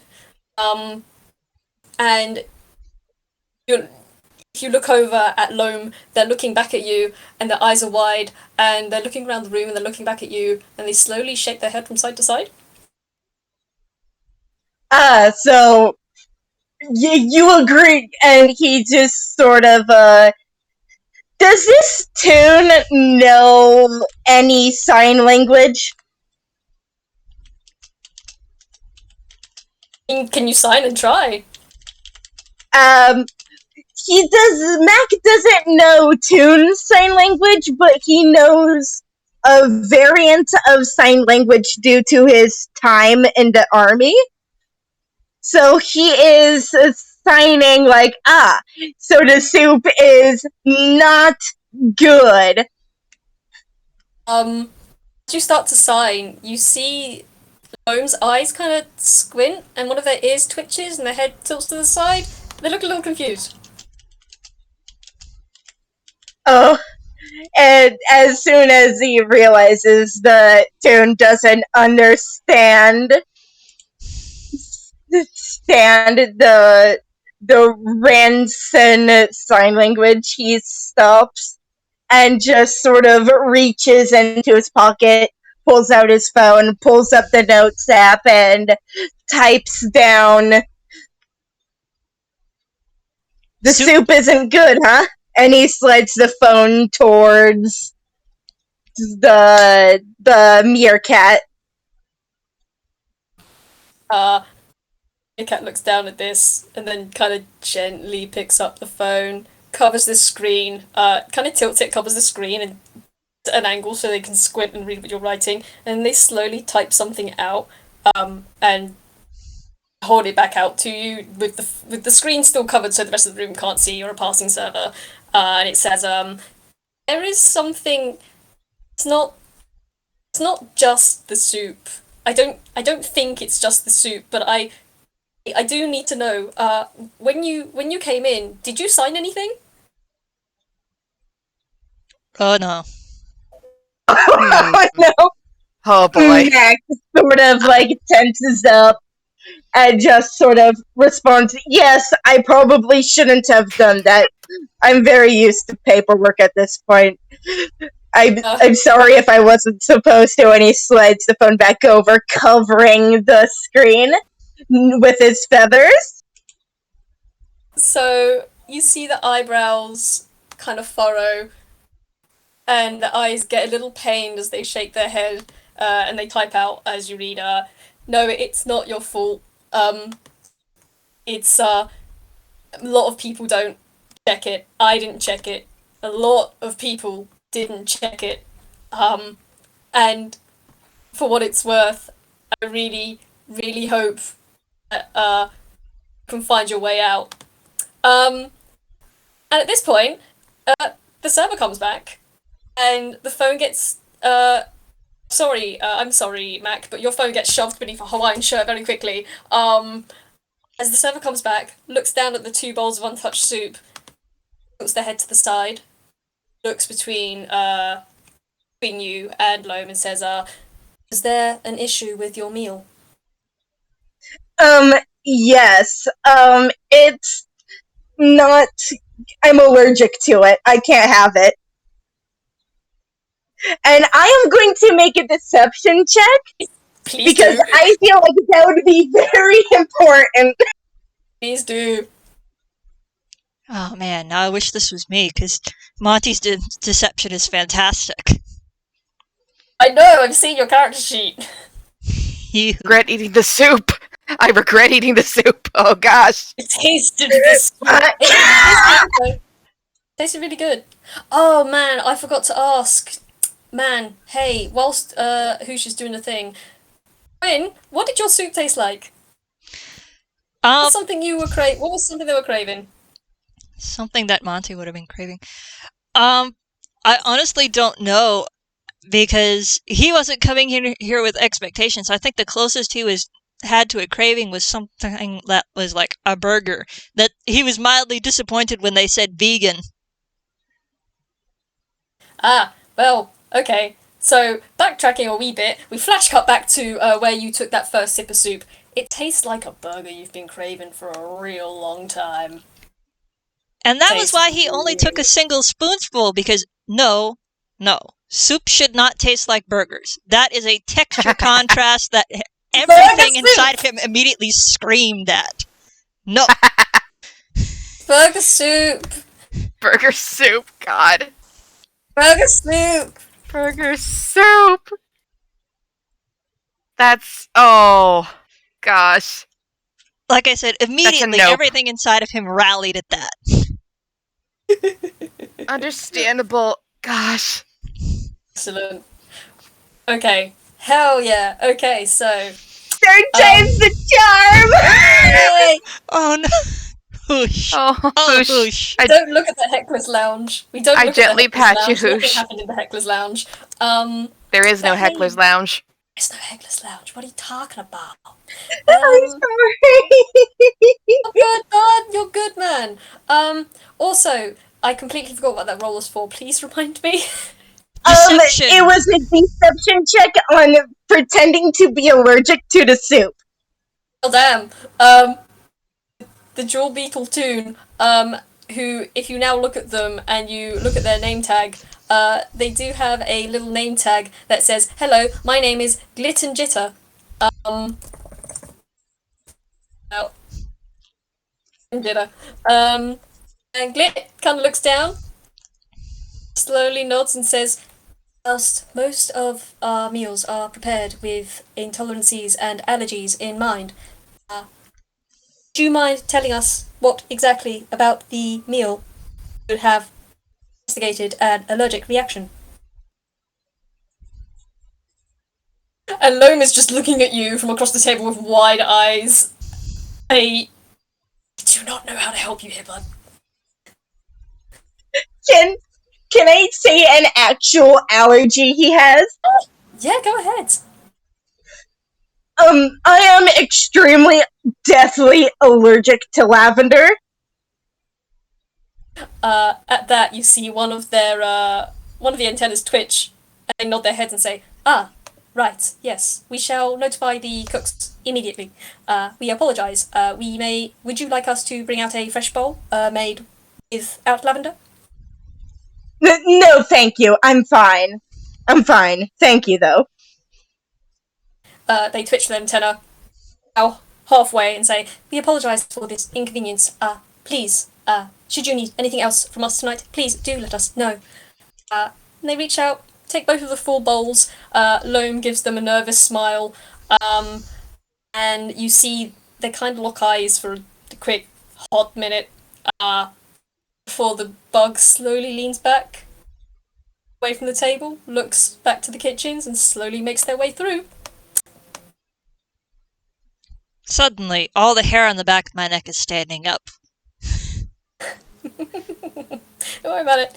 Yeah. I'm gonna worry about it. No, it's good. All gonna worry about it, my goodness.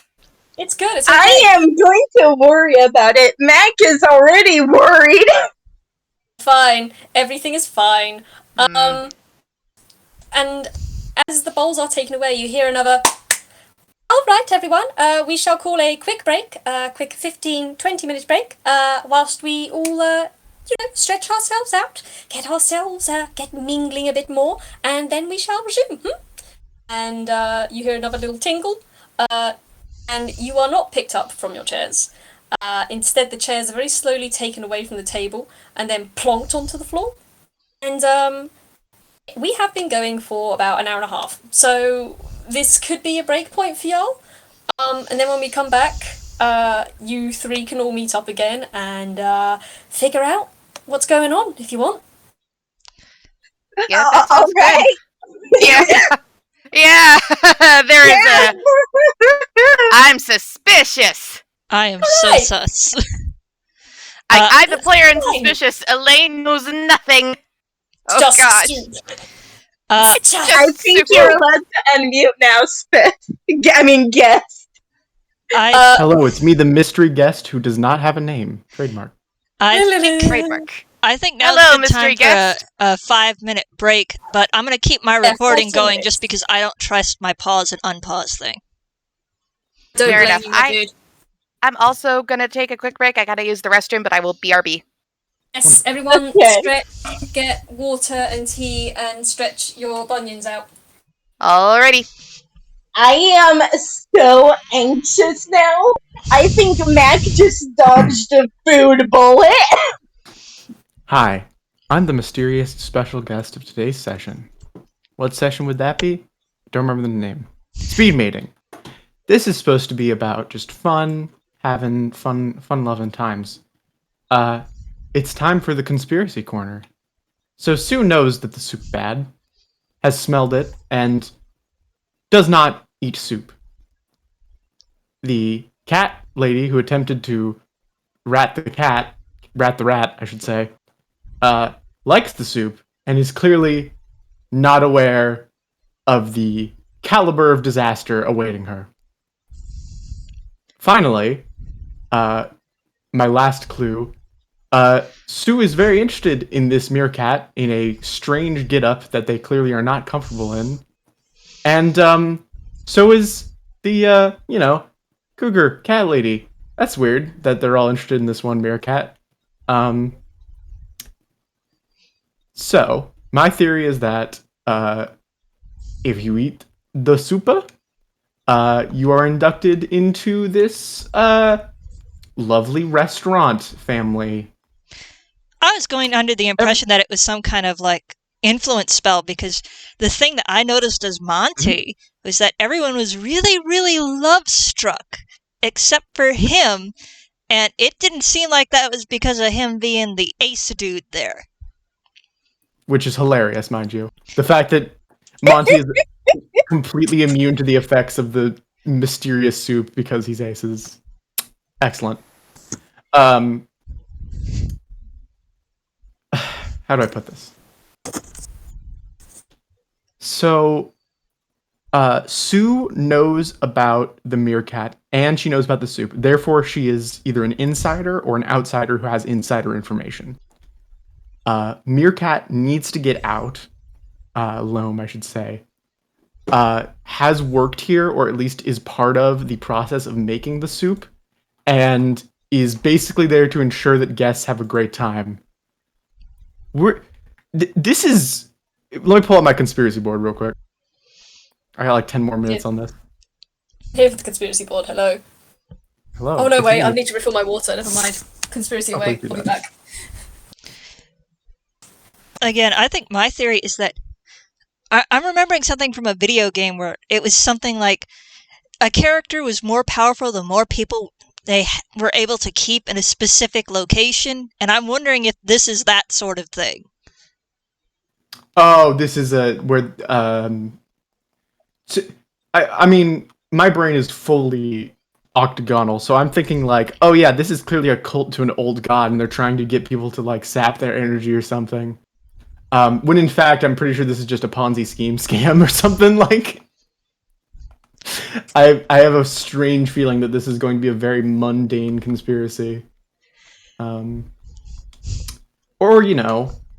something much worse. Either way, it's going to end in a bang.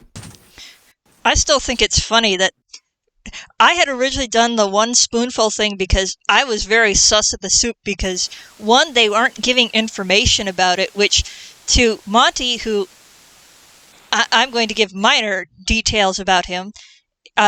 He's a little bit familiar with this kind of stuff, not specifically in this sort of setting, but in the you don't give details because you don't want people to know the details sort of setting. And he's okay, this is sus. I don't like this. And then that one spoonful was burger, and his brain's immediate thought was, no, bad texture. Do not like. My brain is just going, if I am served mystery soup that is gray, and its texture is strange, and its smell is non-existent at best... And it's cement. I'm not putting that in my mouth. I'm telling y'all, it's just magically induced cement. It's literally that one fucking seal gif. He was forced to eat cement. Please. Anyway, this has been the conspiratorial mystery guest segment. Thank you for joining us. Thank you for joining us for the mysterious guest. I will now recede back into my cocoon. Well, is Dee back? I am personally anxious about Mac because I think now he sticks out like a sore thumb because he outright refuses the soup. No, if I was in this situation, I would literally just say to them, "Oh, sorry, I can't eat this. I'm on a diet." Or like I'm vegan, or they said that the food was vegan. They said it was vegetarian. They just said, "Oh, where are the ingredients? Where is this being prepared? Is this prepared with any like animal oils?" Well, what they said was that everything was vegetarian, I think. Oh, then it's not vegan. I can't have it. Well, yeah. No, oh God, is it wait, you could actually fully pull out like, oh yeah, does this? Sorry, I'm very religious. I need to. Is this kosher? Is this kosher? Is this kosher? Is it kosher? All I'm saying is, with my experience with people who are terrible to waitstaff, I would be incredibly powerful in this game. Oh gosh. I would like to speak to the manager. I mean, Monty is very polite. I mean, he was the one who actually tried to ask what was in the food and basically got stonewalled by the server. Yeah. The suspect at best. So his immediate thought is, something not right here. Don't like that. I am not a genius, but I am not a fool. Like, people are it's like probably in like food rules or just common courtesy to know what's in the food and have the ingredients listed on the menu. Yeah, he was already kind of weirded out by the fact that the menu just said soup. Like, not even giving, like, specifics to give the illusion of this is kosher. Or this is a good place. If you go to a restaurant and you are given a, like, selection menu, and it just says the name of the food with no description, do you order the steak? Like, do you trust them? I don't. Well, normally my knee-jerk reaction would be to politely excuse myself and say, "Oh, I'm sorry, I just remembered something really important. I actually have to go." Yeah, I'm supposed to be having a back sack and crack, and you run. You guys are approaching this from a very non-Toonish angle. Wherein it could just be the gag of, this place just serves soup. It could just be they serve soup. Yeah, no, if I was a Toon, I would be I'm not used to playing Toon games still. I'm still stuck in sort of Adventures Elite. I'm fully in like Cursive Strahd mode. For Monty, it kind of makes sense, but only you would know because you have his character sheet. True. Yeah. Anyway, this has been the Conspiratorial Corner with a special guest who doesn't have a name because that's the running bit that we chose, and I don't know why we're doing that bit, but I think one person mentioned it, and now everyone's doing it. Bye. It's mostly because you never introduced yourself. Oh. Well, for anyone listening on the recording, this is Spiffy, sometimes called Spiffiest T, sometimes called Bitch. I use they, them pronouns, please. Spiffiest bitch, return to your cocoon. I'm a bit like a man wearing an NRA t-shirt and skinny jeans because I like to keep people guessing. Yeah. I'm not explaining that joke. Dee, dearest, are you back? I do not believe DeeDee, dearest, is back. DeeDee is gone for at least 5-10 minutes. I was just very quick. Ah. Oh, how are you guys? How are you guys enjoying this game? By the way, you having fun? I'm It's good? loving it. It's very enjoyable, Yeah. and I'm in love with my boy Mac. I'm having fun. He's sad. I'm having fun playing my character who's coming in off the street thinking that this is okay and suddenly is going very, very sus because this is a little too similar to the work that he's trying to leave behind. Pats you. This is the That's most you of a also hint got- y'all will get over the recording.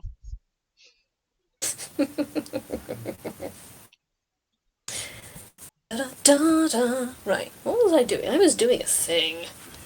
I was doing a thing and I forgot the thing, baby. I still think it's hilarious that for the ones that he has a -2, he's getting the best scores. For the ones that he has positives to, he's getting the worst scores. Like, what? What is going on? I made you to be smart but not wise, man. Why are you doing the reverse all of a sudden? Sometimes it's like that. Like, that happens with me sometimes when I play Soul, who has no intelligence, but keeps rolling very high on intelligence-based rolls. And I just look at them and I'm like, no, they have no brain. This is all heart, no brain. Why? Why you have smarts? Yeah, I need to emphasize this. His intelligence is a +2. His wisdom is a -1.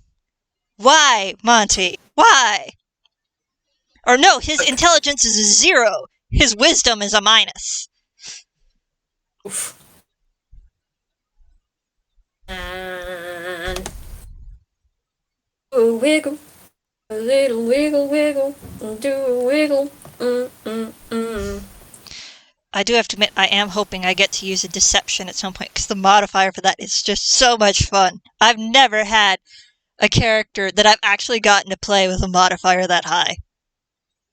I look at AI and all of their disgusting modifiers, and man, you know, sometimes having high modifiers is fun. Yeah. I'm just hoping we Also, don't it can go be too fun. late, just because I do actually have something I need to head off for after this. Okay. Well, I'm not expecting us to go on incredibly long, so long as we were within the time slot I booked us for. Yeah, we still got at least 2 hours. So we should be good for that. Okay. I don't imagine it taking longer than that. I hope not, because the thing I'm actually headed to is my job. Because I work closing. Yes. And I think my managers would be very upset with me if they found out I was late because I was playing D&D. Also valid. If I will do my best to make sure this thing ends properly. Good time. Yep. To be fair, we've gone through quite a bit already. Yeah, hour and a it is half. impressive. I'm back. Hi, Dee. Hello. Welcome back. Yeah, I had to take my dog out. She went potty, alright. and we're good. That's good. Good. Wonderful. Excellent. Yeah. But yeah, I have questions about this scenario. I'm sure you do, DeeDee, but it's fine. Don't You worry missed the about conspiracy it. corner with Spiffy. Oh boy. So we Yeah, I'm squinting. I did see like the theories Spiffy was like putting in the heckler's lounge under spoilers, and I'm like, huh, you may be onto something, Spiffy. You may be onto something. I say nothing. I say jack all nothing.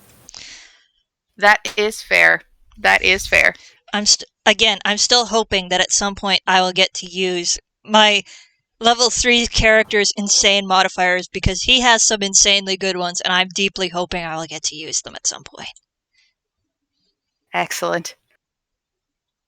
It's Well, depending on how you approach this next bit, you might do. I'd do a shrug. Potential for anything to happen. Right, let me I also love how we have like all of them are so freaking tall. Except for the Just who like is 6'6".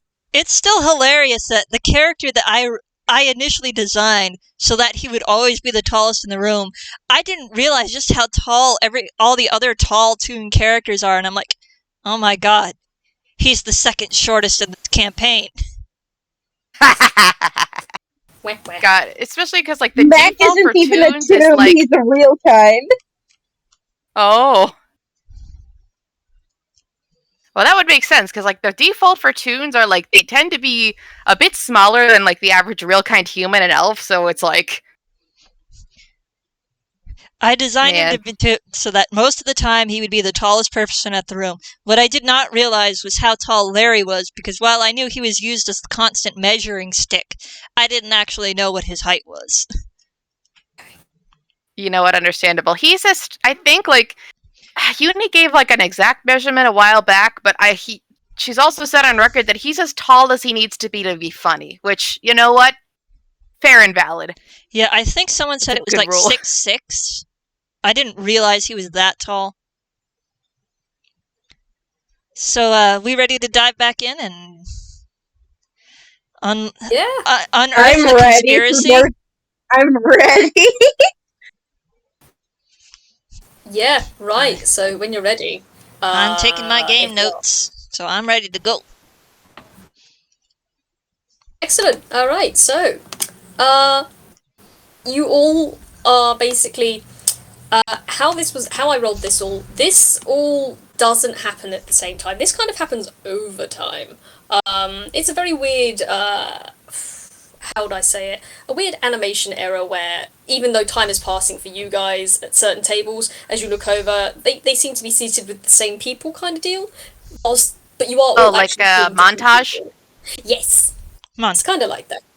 Yeah. So whilst you're sitting with, whilst one person is sitting with one person, I was wondering when you said that Elaine was getting the appetizers. Meanwhile, even though they were all divided at the same time, Monty was somehow getting the main course. Yeah, there's a. Don't worry about that. Don't worry about that. It's all good because. Don't worry about it. It's all fine. So yeah, the last bell rings, and you're all told that you've got like a 15-20 minute break now to freely hang out and mingle with people you like to speak to if you want. And Lady Lamplight is standing behind the podium, next to the front door, just kind of looking over a list. Most of the servers have now gone towards the tables, and most of them are just kind of wiping the tables down, resorting out the chairs. One of them is bending down to the ants on the floor and clicking at them. Actually, you see a server you haven't seen before. A giant red ant is actually kind of bent down talking to these small ants. And you hear clacking and clinging coming from the door that leads towards the kitchens. Yeah, you guys are free to do a little bit of exploration or whatever you'd like to do. I think the first thing Mac is gonna do is try to get his phone back. Yeah. That would be a good idea. But, he needs his phone so he can probably text his daughter the situation. Let's see. Well, as this all goes on, then as everyone starts to separate, you do feel a tug on your shirt, and you do see in a shaking hand a phone is being held out to you. Mac gladly takes it and it says and whispers a thank you before turning it back on, opening it, going to his daughter's contact, and just texting, "Hey, there is something fishy going on at the place where you so vehemently sent me to, probably to my doom. Thanks, Micah." As you go to click send and it goes to send off, you just see the 3 ... lines. And then after a minute, you get a red message back saying, message failed to send. Oh no! Oh no! Oh no! Hmm. is gonna try to locate the other two which he came in with. He's on panic mode now. He can't talk to his only family member. I think, by contrast, what Monty started doing his investigation because, as stated previously, he's suddenly really, really sus because this doesn't smell right. Like, he's a rat. He's dealt with trash before. This smells bad. Something not right here. Alright. What are you investigating specifically? I was thinking, well, I guess he would be investigating, what's the wording I'm looking for? Part of me wants to say everything, but what I'm going to say is how the other, firstly, investigation on the layout of the place, because is there something weird here that he can see? And I think after that it would be an insight one for the staff, because those would be the two things that he would think to check out of, is something weird here? What is going on? Okay. So instead of investigation, I will ask you to roll perception if you can see anything weird, because investigation you'd need to know what you're looking at. If that makes sense. Instead of a vague thing. Yeah. That's the -1. Well, he's been doing good so far. Let's see if this keeps. Let's see if he keeps going with this streak. Oh shit, he does. You sure are. So yeah, Monty, you took a seat. You took a seat nearest the back, didn't you? Right. Okay. Originally, yeah. I'm just trying to remember where I sat you all. He was originally okay, so near the back, but then his chair moved, so he's probably not there anymore. True. For the sake of simplicity, I'm going to say you're all nearer the front. So yeah, you look around. There are the two doors near the back. The one where all the servers were going through, which you can conclude is probably, probably the kitchen.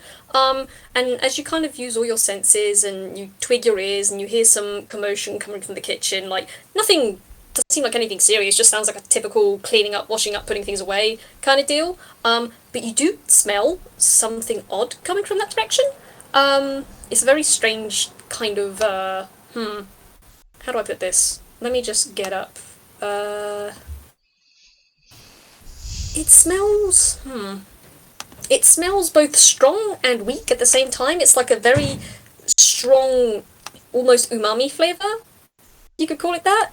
And as you look around, other than that, there's the other door on the opposite side of this circle of the building, which is the bathrooms. That's, there's a couple of toons heading in there who are outlined in pink with big heart eyes, which are beating with as they go towards the bathrooms, holding hands very merrily, happily, and yeah, you notice all the staff wandering around, just cleaning tables as they do, and you also notice the small meerkat toon that Premise was looking at earlier. You see Premise is still across the room near the kitchens, leaning against the side next to the door, eyes locked on that toon. As they're standing just a little bit away from the kitchens, you also notice near the bathrooms there is the tall cow toon from earlier, whose eyes are locked from Premise to this small meerkat, from Premise to this small meerkat. You see a big red huff of smoke come out of their nose. You also see, the last thing you see is the front door, which has a nice little pretty window on it, wooden structure, pretty basic. And Lady Lamplight is just standing behind the podium, looking through presumably the listings, the signatures from where everyone came in. They're just very focused on that. I think now he's going to follow it up with that. insight, I guess he's gonna focus on the cow because she's behaving markedly different than everybody else. Like, she's not doing the love-struck lovey-dovey thing that everyone else seems to be doing, but she's also not acting like non-pulsed the way he is. I will say, it's not just the couple that went through the bathroom. Like, pretty much everyone except the 3 people who went in with, the servers, and a couple of the other toons in here, are very loved up. Yeah. That smells weird for an event that's supposed to be for all walks of, not, I won't say romance, but of connections. Relationship. Yeah. Kinships? Yeah! Alright, yeah, you can roll insight if you want. That was the insight one. Oh, dip. He got a nat 20 -1. Why is your insight suddenly? Why are all your wisdom things doing the best, Monty? Why? I think Quinn's been blessed today. Quinn is the favourite of Dice Passer. Monty, I don't know how I'm keeping this. Maybe it's because it knows that I've been threatening to use regular dice if it doesn't cooperate. Monty, you look at this cow, and you can immediately tell they're kind of angry. They're working themselves up a sweat. They're huffing. They're puffing. They're wearing a nice sun hat, but you can see the sun hat is slowly tilting down in the way to cast shadows over their eyes, which you recognise immediately as, oh no, they mean trouble. That reminds you kind of a cowboy western. You'd imagine if this person were wearing spurs with a gun holster to their hip, and a tarpon leather jacket, wouldn't be too out of place if they started to make their way over towards premise to challenge them to a hoedown shootdown. They look like they're gonna go over to premise, and you get the idea if they do, it's not gonna end. It's not gonna end well. He's not going to stop it. And I'll tell you why. If there's a fight that's going to break out, that gives him more time to look around and figure out what the heckity heck is going on here. Yes, it's not nice, but he's not a good character.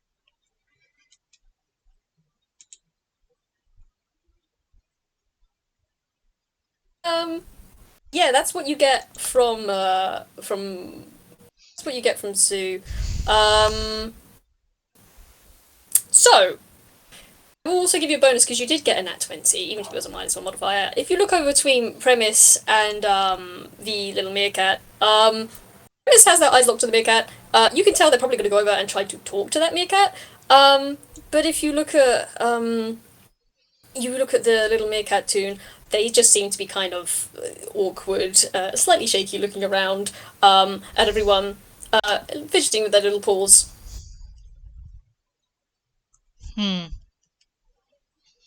Again, something smells weird. He's getting the feeling that I'm trying not to godmod this, but I almost want to say that he's getting the feeling that this meerkat knows more than he's letting on, because this level of nervousness, even for someone with anxiety, is kind of... there's something weird. It's weird. Especially, like, you know... You seem to be the only person nervous at the moment. Well, apart from potentially... aside from Mac, who's panicking. Mac, who is a constant state of anxiety. Yes, but there's a difference between being naturally anxious and being anxious because something is going on that isn't right. Okay. Or at least I think there is. I could be wrong. Right. DeeDee, what are you up to, my dude? Thank you for your patience. No worries. So, oh gosh, because I'm not sure. Like, I am torn. Like, a part of me would be like, Elaine would either want to investigate the soup more because okay, this tasted just like her grandma's gumbo. What the heck? And she would probably I'm torn between having her investigate the soup, maybe talk to some of the other patrons, or maybe meet up with the meerkat and kind of talk Sue up a bit because she she wants to kind of be a little pill about it. She wants to be an entity of mischief. Exactly. Right. Oh, so I'm torn. Coin flip it. Yeah. Oh, good idea. I'll do a D2. One, she investigates the dubious soup.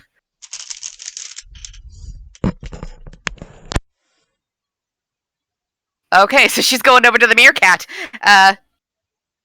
So yeah, she's gonna try and find that meerkat because Sue probably doesn't want to talk to her, but she's looking for that meerkat. That's fair. Hey, Hoosh, Mac has just come away from the meerkat. I'm pretty sure Mac would notice Elaine coming over. Can I cut in front of Elaine to probably try to inform that the soup is probably bad? I mean, Yeah. you could try. She's not gonna stop you. It's especially because they're kind of a bigger. They're a bigger bigger. You're about as tall as she is, so it's not like she could.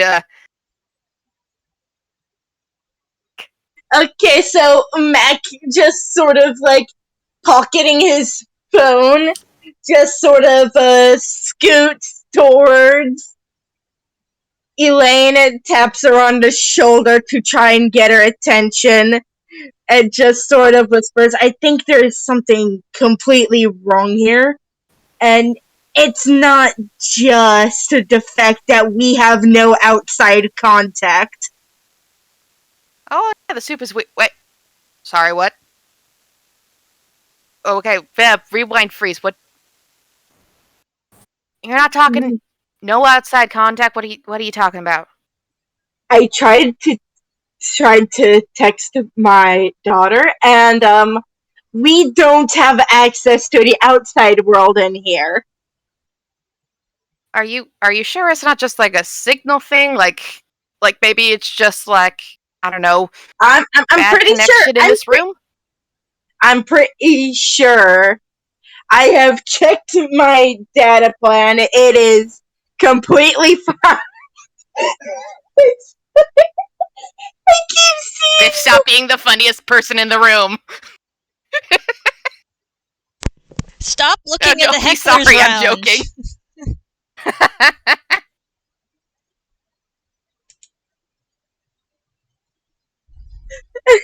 Mac continues to go on. It's just yeah, no, we do not have contact with the outside. I've tried everything on my device, and I don't think the meerkat told me the soup. We shouldn't be eating that. And he's whispering this because there are staff around, and that is very alarming. Could you do me a favor and roll me a stealth, please? Could you roll me a quick stealth check? Can I? Is there a way to help him out with that? Because yeah. How do you want to? How would Elaine help make it stealthier?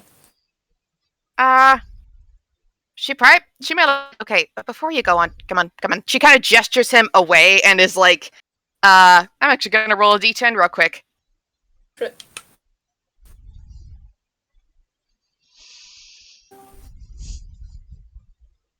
Oh, that's a 1. Fumble!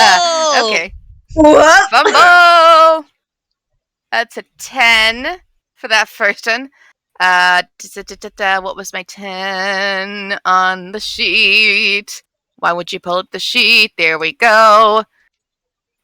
She pulls out an EpiPen. It's oh, nope, never mind. Hang on. And she, rolls again. Should I just roll another d10? A little bit to the fumble chart. I think that's what you're supposed to do.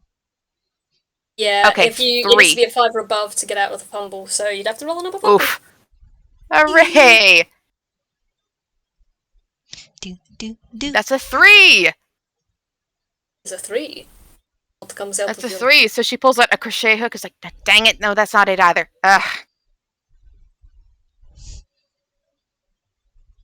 Can I roll perception for Monty to see if he can see this 7. going down? I mean, Yeah. I'm just gonna go off what you saw earlier with your perception. Yeah, you can. You can see that Mac has intercepted Elaine, who was hurrying over to that meerkat tune for some reason. Elaine seems to be trying to take something out of their hammer's face, and Mac seems a bit panicked about something. Okay. Yeah, that was a 7. What were you getting out? She just kind of like gets out like a fan, and it's just kind of like pulls it out, like unfurls it, and just kind of like, you know, in like old cartoons where it looks like you're trying to like hide the fact that you're kissing beneath a fan, like Yes. so their faces are covered and you cannot see anything. It's like, okay, we're not facing anybody. Tell me what's going on, and keep it quiet, alright? You sure there's something crazy going on around here? Hold on, when should I send a stealth roll? And do I do it with advantage now that I'm receiving help? Yes. You may have advantage. Yes, you can do that now. Oh, you need the advantage. Come on. Come on. Oh no. Oh, darling. So that was a 9 and then a nat 1. With Your a 9, voice cracks, I don't bet. think You're telling this, and I bet the Yeah. voice spikes too high at one point. Sorry. Potentially. But yeah, what does Max say, Hoosh? Mac is saying there is danger, soup. He's having a hard time getting his words together. He's starting to have more of a panic attack. Danger, danger. And he's just saying danger over and over because he's lost his train of thought. He's all lost right, Eh. it. okay. She's like kind of okay. She's kind of try and kind of I don't know like if this will work, but she's kind of grasp his little beak thing and just be kind of like, okay, relax, take a deep breath, all right, in through the nose, out through the mouth. Take a deep breath, and then she's gonna like inhale with him and then like exhale. It's like, can you breathe with me? He is going to try. Though his mouth being clamshell will make it. He's probably gonna be able to Oh, yeah, do it she lets- anyway.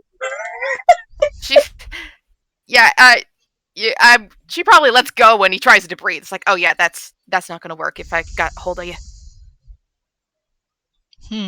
Did anyone hear his panic? Like, It's funny you should say that.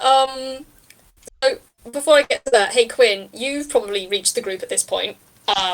Yeah, I was Seeing that about to now- say, if he's doing a loud panic and the staff take notice and Monty's already sus, I was about to say he comes in with a rescue using his deception, saying that like anxiety got the better of this guy.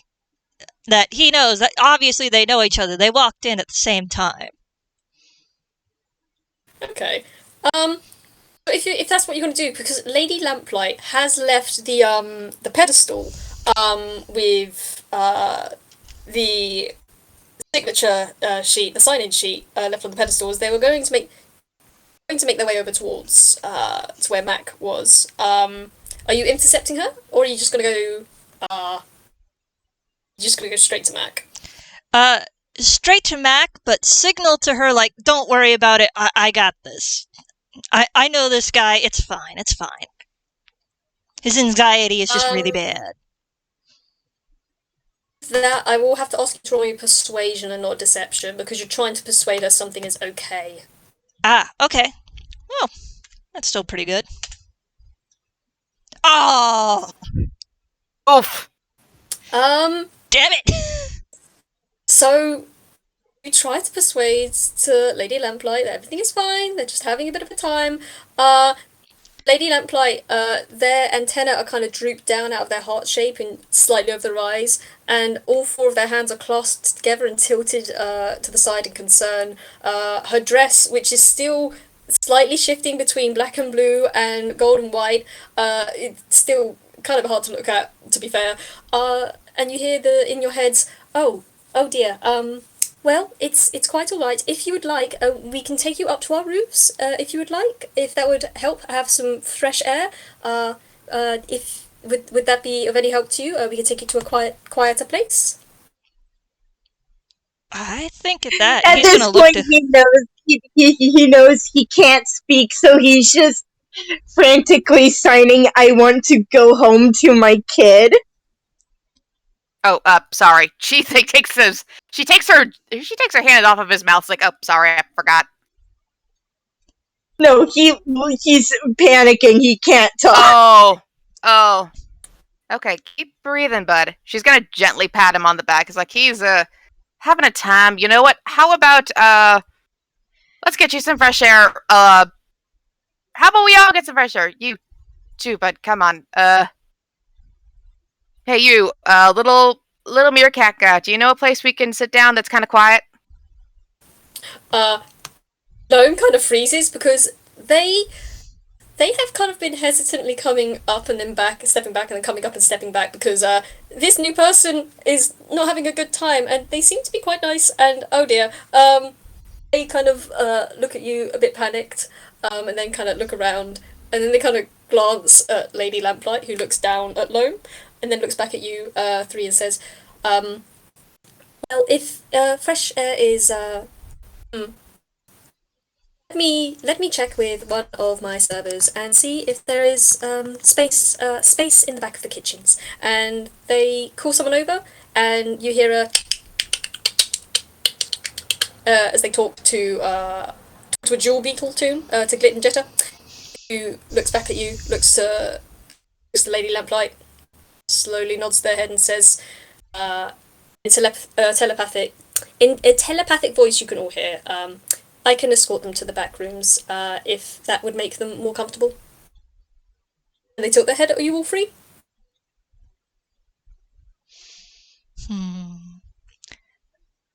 I think Monty's gonna kind of glance at them because he wants to go trundling off and investigating, or maybe even figuring out what's actually going on here, because he has a feeling that just trying to leave is going to cause more trouble. Because if something is sus, they're going to notice if you suddenly bail in the middle of the event. Elaine does not know how sus things actually are. She just knows this anxious dude is more anxious, and apparently they can't leave, which is suspicious, but oh man. Sure. Yeah, back rooms are fine. Lady Lamplight nods and then gestures for Glit and Jetta to lead you out the back, and you see their antennas flicker as they use their telepathy and say, "If you two would like to go with your friend, please follow my fellow Glit and Jitter. They will take you to the kitchens, find you somewhere nice and quiet to sit. We will fetch you some water as soon as possible. I'm incredibly. I do apologise if anything that has occurred during this visit has incurred this. However, we shall do what we can to assuage your fears and anxieties. And should you need anything else from us, please do feel free to let us know and flag down one of our staff members." And Glid and Jetta kind of ushers you guys towards the kitchens. Do any of you resist? No. Oh no, we're gonna be the soup.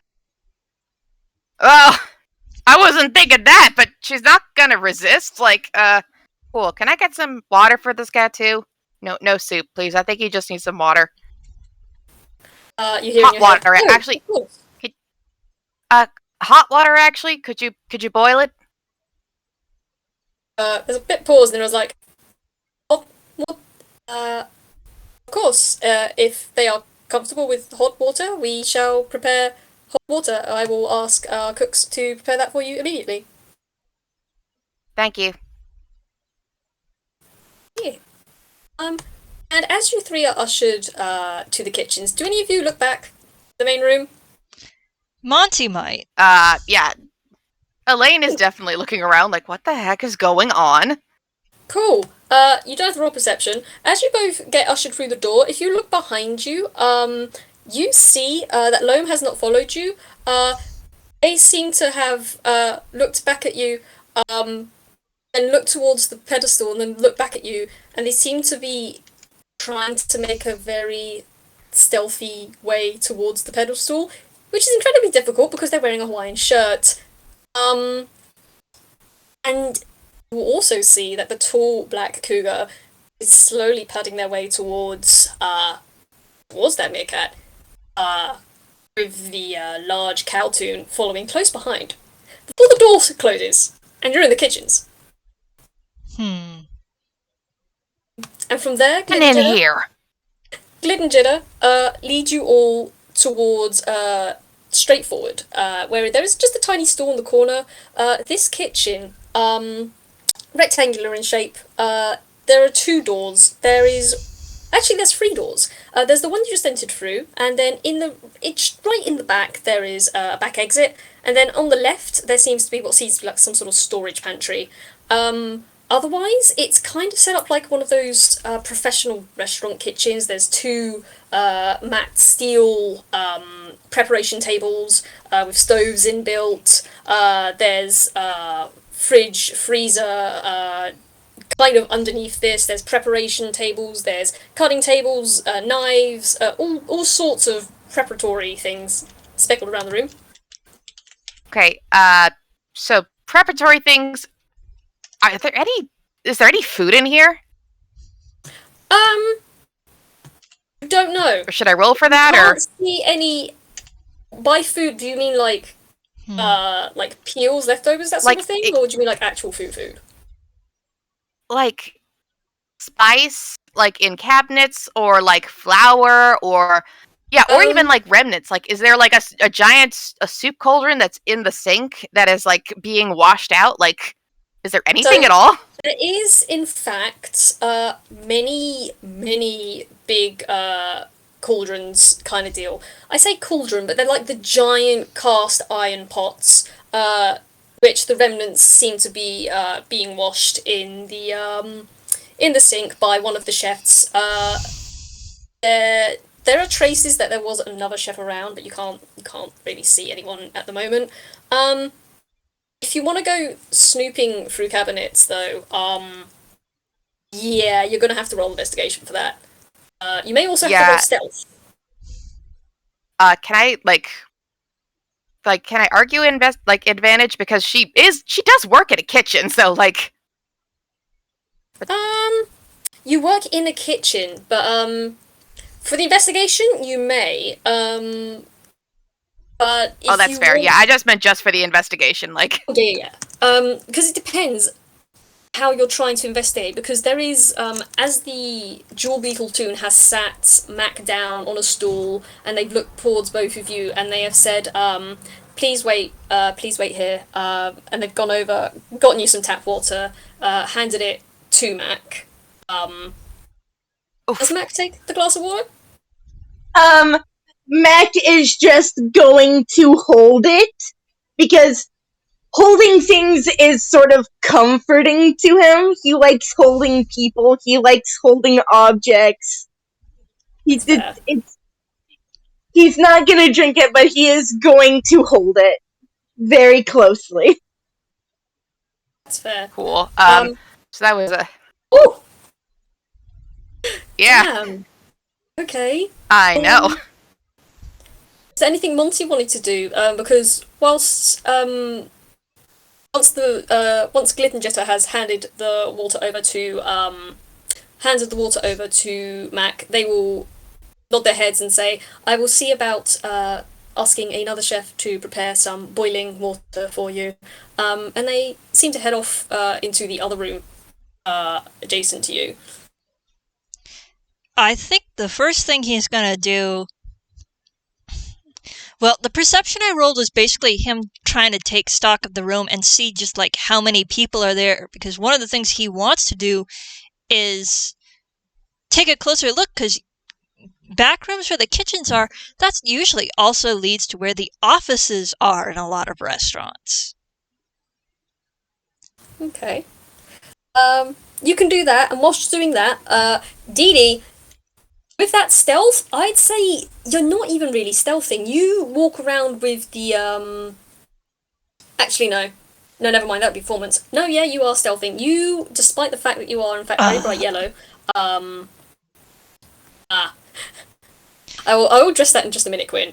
So, with that 22 stealth, nobody notices you as you go rifling through the cabinets underneath the preparation area and above the preparation areas on these little islands. There is nothing... There's nothing of substance in here. There's no potatoes, there's no carrots, there's no food items, as it were. There are, like... There's not really any spices, either. It's... Okay.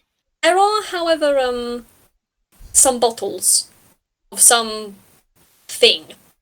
You're not sure what that is, but they seem to be reddish in colour, like kind of dirty reddish brown dust.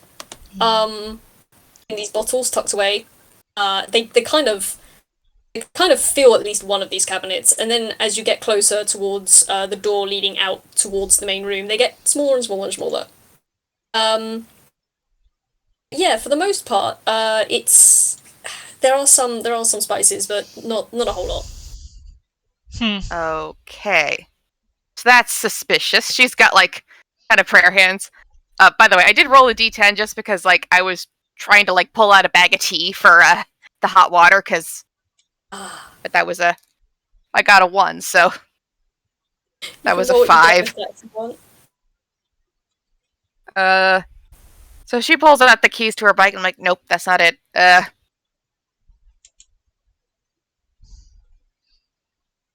Oh, goodness gracious. It's another fumble. Elaine has done nothing but fumble. 16, she pulls out a Molotov cocktail. It's like, oh, nope, never mind. Not supposed to go there. She throws it behind her. There's a small explosion. It's fine. It's for the gag. Try that again. Okay, finally. Finally, she pulls out a little box of tea and pulls out a small bag of chamomile tea and just pops it in the hot water. It's like, here, that'll help with it helps with anxiety. It's just chamomile, you'll be fine. This is... I think that's the only the only non-dubious thing in this place. What the heck is that stuff? If I had to guess, some kind of potion. Yeah, but what kind of... Oh, I can't believe I ate that. I ate that nonsense. Ugh. I mean, I only took a spoonful, and I tasted hamburgers, and that is not a good combination for my taste buds. So I'm assuming that there is... If they're serving potions, this place probably isn't anyway. You heard what the anxious guy said? She points at Mac Beth, like, tried to call this kid. Said there was no service. Oh. Seemed pretty certain that we can't leave. Oh, great. It's like, one hang of those places. So much for a quiet night in. Wait. This is just wonderful. Whilst you're all sitting here, I'm sorry, what was that you just said? You have an idea how many people are back here? Is that basically... Oh, sorry, I didn't type that properly. What I meant to say is, for the recording, you rolled investigation to see how many people were back here, didn't you? Yeah, and it was the first... It was his second lowest roll. Yeah, that was a dirty one. You have no idea how many people work back here. You don't know how many servers there are. You've seen 4 servers. You don't know if there are more servers that you haven't clocked whilst you were out on the floor being distracted by premise. You don't know if there are any more chefs at the back. You know there's one who is cleaning the pot at the minute, who doesn't seem to have paid you much mind, but they do just seem to be kind of humming a little clickety-clackety tune to themselves. Let me just check something. Yeah, this particular chef seems to be a stink bug. But they're just kind of vibing, washing. That's all you got. You really don't know anything about this layout of the building. Yeah. This Hey, wait, is very frustrating. Y'all know thieves can't? Yes. No, I will not tell you Technically, how. you know Mac thieves- does know thieves can't as well. You're all a bunch of Oh, thank rogues. Wait, we Yeah, are? we are a bunch of rogues. It's a team We're rogue. Team Rogue, baby. Team rogue. It's like I should have done this earlier. Shiro says in Thieves Cat, okay, this is obviously not just a nice little speed dating thingy. What's going on around here? I thought the soup was the only thing that was dubious. What the heck? Did you notice anything going on? Like, Aside from the fact that basically everybody who eats this is suddenly having hearts pouring out of them, I'd attempt to say that this place is... chances are everybody's getting drugged with something. oh, that's gross. I do not like that. I do not like that at all. Ugh. Big guy, you seem pretty nervous, and she's kind of like looking at Macbeth is like, what did you hear that got you in a tizzy besides the phone thing? And drink your tea. It's going to help you calm down a bit. Can you do Thief Can't? Can you respond in Thieves Can't? He takes a sip of the tea and just sort of reaches in his pocket. Not for anything in particular, but because it's a comforting gesture, and he does respond in a thieves' can't. And sort of like, yeah, I understand, and I don't know particularly why I had such a bad breakdown. Oh man, who's gonna take care of Micah now? If we're just stuck You here. are. You It's are. gonna be 'cause fine. we're gonna We'll figure get out of how- this. I can't stay here. I don't care what they're offering. I am not staying here. And he says this, Yeah, we're not. there's this very determined look on Go his ahead. face, and if people want to roll insight on it, they are welcome to. Oh, absolutely. And I think, like, as like Monty's saying this is like, yeah, and plus, even if they're keeping us here now, like, it wouldn't make sense for them to keep us here forever. Like, we're obviously going to get out of here, like, of our own volition. But this, I think they want us here for something, so they wouldn't keep us here forever. But, maybe you said they're drugging us. Maybe they want us all in love before we can leave. Not that that's going to happen. Oh, I'm ace as all get out. That ain't gonna do crap. And Yeah, for that and 13, I'm, for the 13, since I'm assuming you rolled. yeah, that was for the insight. Okay, the 13 is that he's got this look on his face of, I have a thing that I am trying to do, and God help anyone who tries to stop me from doing it. Huh, respect. She does say that out loud. Tomati's like, respect? And he gives this kind of grim nod. You don't think it's specifically getting out so much as there's something very personal on the outside that he's got this look for. Yeah, she just kind of nods. She's not going to question it because it's like, that's his business, but it's like, yeah, respect. Like, Now, respect to both being ace and for, like, having your goals that you're not going to let anyone else, like, take away from you. Like, yeah. yeah, and Now, the question is... bad.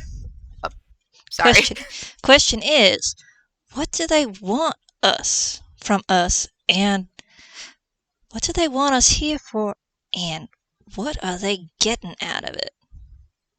Because you never do something like this if they aren't getting something, and they sure as hell haven't gotten any money out of me. Still got the same. Not Mac yet. just sort of slowly raises his pocketed hand. Is it like, may I please speak? I forgot to mention something. Monty points at him and go goes, ahead, big guy.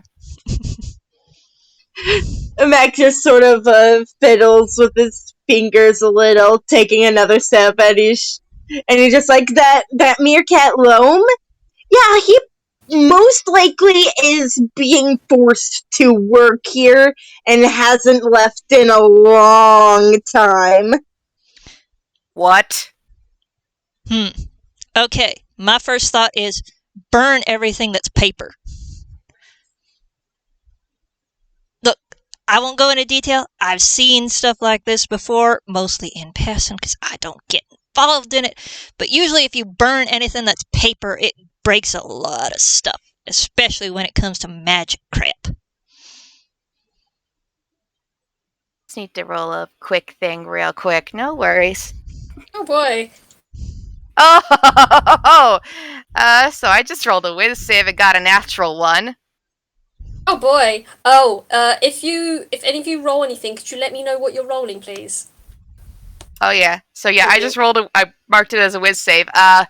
So she I don't know, like if she's probably like holding one of the little like bottles. It like in her hand, and when it's at this instant, Monty says not Monty, Macbeth says, that he's being held here against her will. The bottle shatters in her hand. As the bottle shatters in your hand, you do see the stink bug from the sink kind of drop the giant cast iron pot you're scrubbing at, turn back to look towards you, and kind of scurry over, and kind of click at you. But you don't actually understand what they're saying. They're just coming over and clicking at you with their big eyes kind of blinking. Sorry. That was I was looking for tea for him, and sorry. That she still looks really angry, but like, oh crap! Did not mean to draw attention to myself. Like, you get one kind of spiky bug hand on your shoulder, pat, and they tilt their head, look around, head towards the cupboards, and they start kind of opening all the cupboards, pulling things out, putting them back in, opening all the cupboards, pulling things out, putting back in, and then they pull something out, which is a weird pot of green something, and they scuttle over and hold it out to you. thank you. You said a green something. You said. Yes. Is it for like? Can't she tell? Like, is it tea or is this something to clean up the mess she made? Like, or would I need to investigate for that?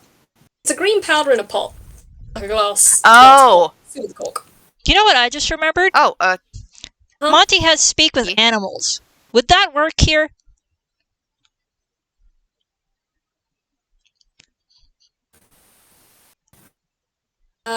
Did I just stump everyone? Actually, in this particular case, speak with animals won't work because this isn't an animal. This is a person. This is it's technically a creature, not a beast, or a person, not a beast. So speak with animals won't work. Yes, you are handed that green powder. And whilst you're doing that, could you guys roll me perception, please? Certainly. Let's see if Monty gets something better than last time. Hey! 8. alright, that's 17. 15. Okay. 15 plus 2. Cool. Mac, with that 8, I think you're still kind of focusing on the water in your hands. But you heard the smash as well, which was quite loud and near you. Probably flinch back from that. Monty and Elaine, as Elaine dropped that bottle, and then this stink bug tune came up to you. Firstly, you realise the stink bug is also wearing a little name tag that says their name is EZ Breeze. Secondly, You notice that whilst the bottle you dropped shattered and made a loud noise, the loud noise doesn't seem to have stopped. It just doesn't seem to be coming from the kitchen. Oh, is a fight You hear finally a ruckus. broken out? You hear a ruckus coming from the main Oh bit. dear. Huh. I knew there was going to be a I fight. don't think that. And can I ask you all to roll me a dex save? Mac, can you do so with disadvantage? Oh, dex save. Yep. As you hear something come flinging towards the kitchen door. Yeah, not as bad as it could have been. Alright. Give me just a moment, let me find a thing that you do. Oh! Yeah.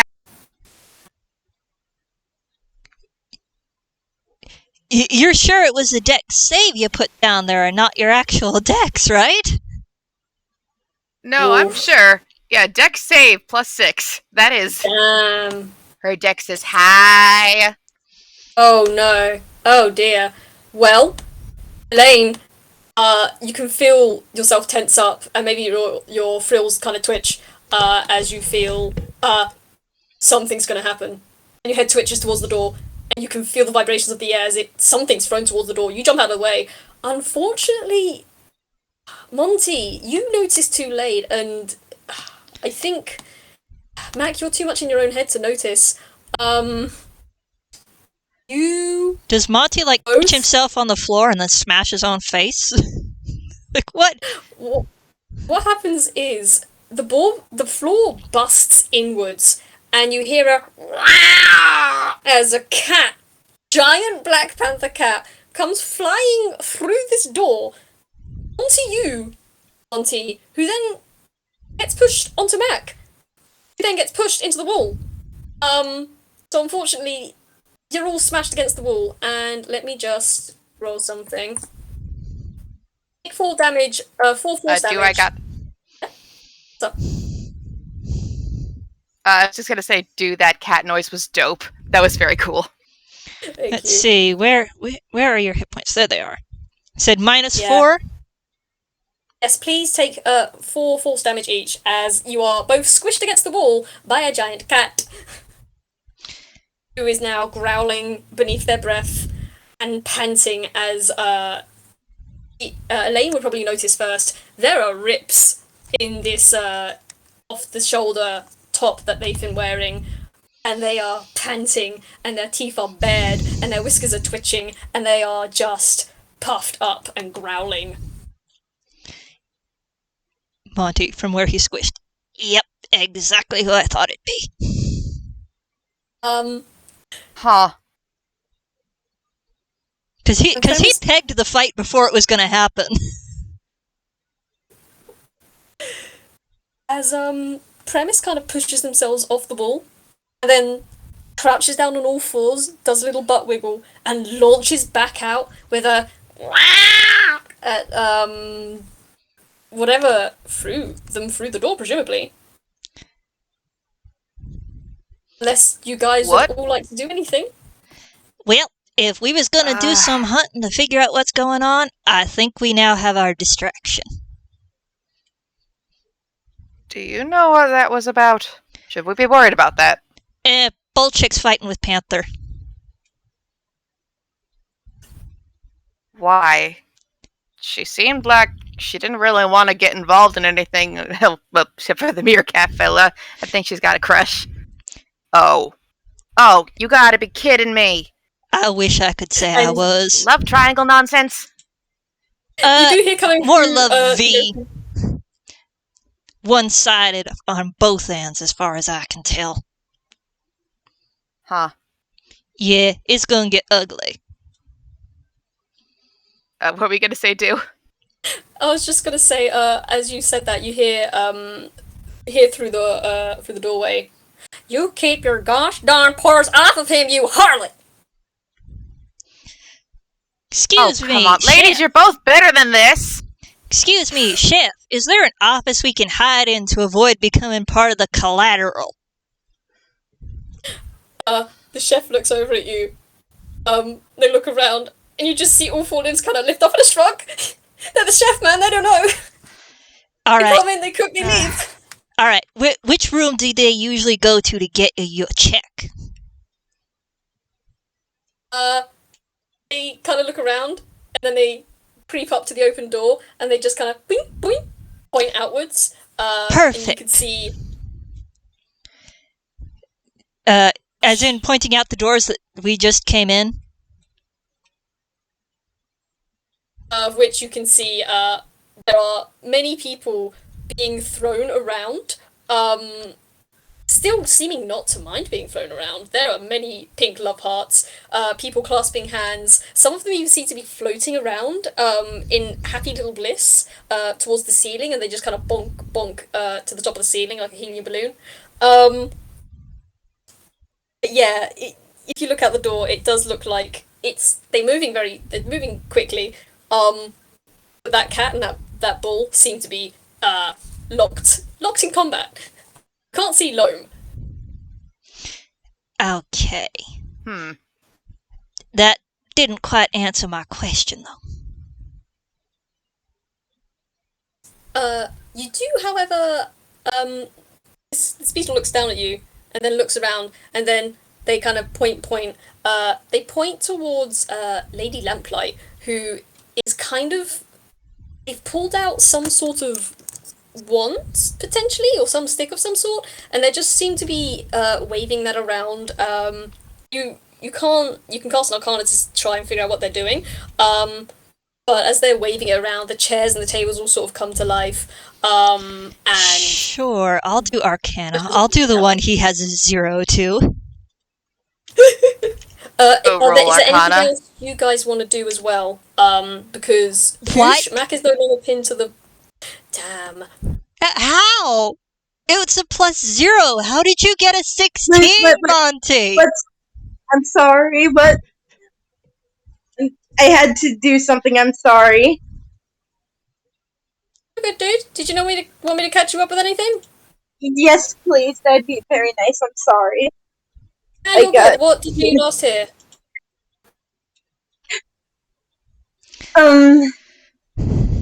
Just in last 2 minutes. That's what I need, I guess. I'm sorry. I'm sorry. Okay. Quick You're okay. summary. Worries. Quick summary. The panther and the bull have started fighting. Everyone who is love-struck appears to be so thoroughly in their own love-struck worlds that they are floating and completely unaware that they are being tossed around by, like rag dolls. And the ladybug appears to be doing magic. Oh. Yeah. Yeah, If we were no. Can And if you're I know I interested, said this earlier that Mac has weapons, and I'm checking his equipment that he currently has. And he currently has a knife Fair and enough. his knife Elaine rifle. is just kind of. Yeah.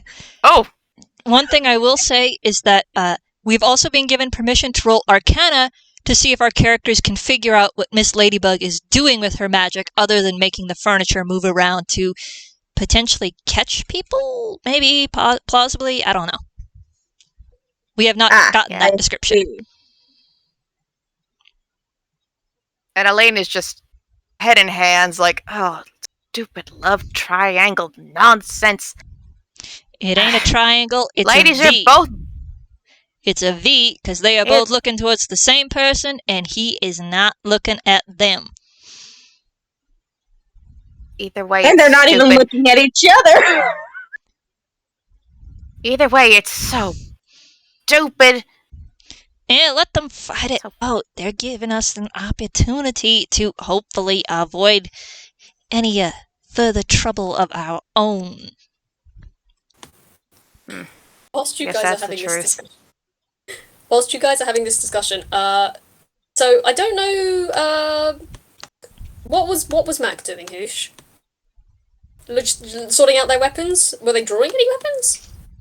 I was thinking of having him move the two-handed sniper rifle to to be armed and aimed at the ladybug. Oh. Hang on. I mean, if you want, That might. Did you come in with that, or was that in your hammer space? He's not a toon. He was wearing that the whole time. Ah, okay. Right. I'm gonna say hold wanna do off on that? that because we don't know what she's doing yet, and there's Yeah, currently he's a gonna lot of hold people off being whipped until given around. the go. Okay, so I got a 16 on Arcana. I don't know how because this man has not studied. That's all right. I'll go Elaine first. Elaine, you're probably too busy trying to figure out why is this happening? Why does this always happen? Why do romance things like this always happen? Why do these triangles keep happening? Gosh dang. And you're trying to focus on what the ladybug is doing, but the bull and the cat keep kind of getting in your way, throwing each other around, bouncing off of things. The cat lashes out with their claws, the bull pulls out a giant mallet and boom, pushes the cat down. They get the little couple of teeth fly out and the little starry eyes. So it's kind of hard to actually see what kind of magics, if any, the ladybug's casting. But Monty, you look and you see that, oh, okay, the ladybug is actually casting some wards up to try and protect the other patrons as best they can, whilst also firing off, on occasion, some spells to try and either fling these two apart or get them to stop, is what you can kind of get the impression of. Okay, They don't seem to be egging this on. Okay, I think he relays that and saying, okay, at the very least she is not a problem yet.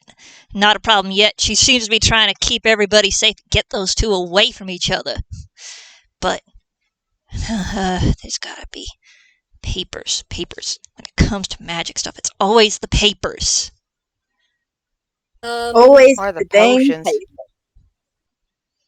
Or potions. And Elaine is looking at the stuff in the kitchen. Can she stealth and try and grab one of the red bottles again? Yeah, if you want, go for it. That would be a sleight of hand. Absolutely.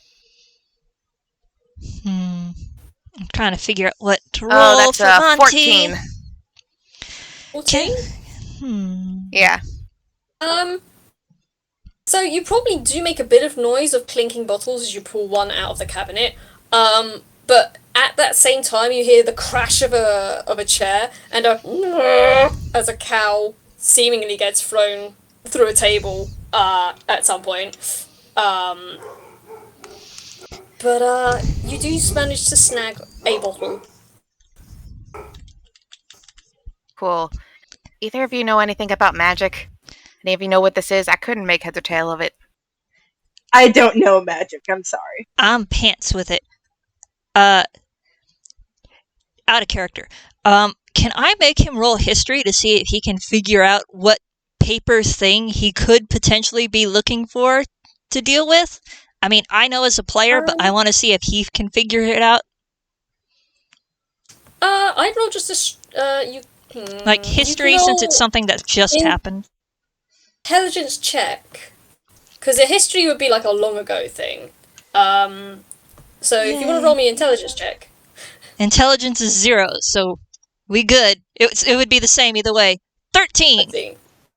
Okay, the only piece of paper you can remember seeing around here were the napkins and the sign-in sheet from earlier. Names. Names, of course! Shit, how do I get over there? Oh, names.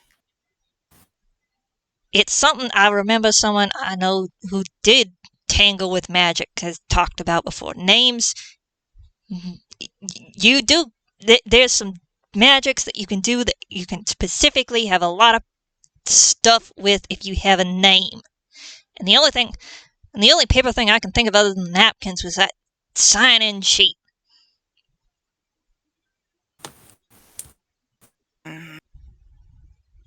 Wonderful. Should have known. First rule, you always read what you sign. Ugh. It's a goddamn headache. Come on. You want to come with us, Mac? What? Your name was Mac, right? Yes, how did you know that? You signed your name right after mine. It was written down. It's not... Sorry, that was mean. I remember you wrote it down, just like you wrote my name down. Hi, I'm Elaine. I know you're stressed out, but this is kind of a bad scene. Let's get out of here, alright? Okay, I'm sorry. And he's just sort of like, now that the information on the ladybug has been delivered, he sort of like places the sling of I'm forgetting what it's called. It's not a bandolier, but it's thing that allows him to hang it over his shoulder. You mean the shoulder strap? Yes. Words are hard. They are very hard, but he's back to having the very heavy weapon over his shoulder and just like, okay, where are we heading off to? Right. Names. Gonna give mine real quick. Monty, I don't know what you two are gonna be doing, but I'm gonna try and get over to Ladybug, because she was the last person I saw with that sign-in sheet, and if I can't get to her, I'm gonna at least try to get to that podium thing at the front. And possibly set it on fire. I'll figure out once I get there. Okay, before we jump to setting things on fire, maybe we should find out what that thing actually says. And, well, if she has it, it's gonna be mighty tricky to get that off unless... Well, where's the little guy? The little meerkat fella? Like, can we see like them in the chaos? Like, I, the player, am just realizing, where did he go? Can I roll perception to look for Mac's little buddy? Last I saw, he was heading towards the podium before we stepped into the kitchen. I don't know if he was still heading there.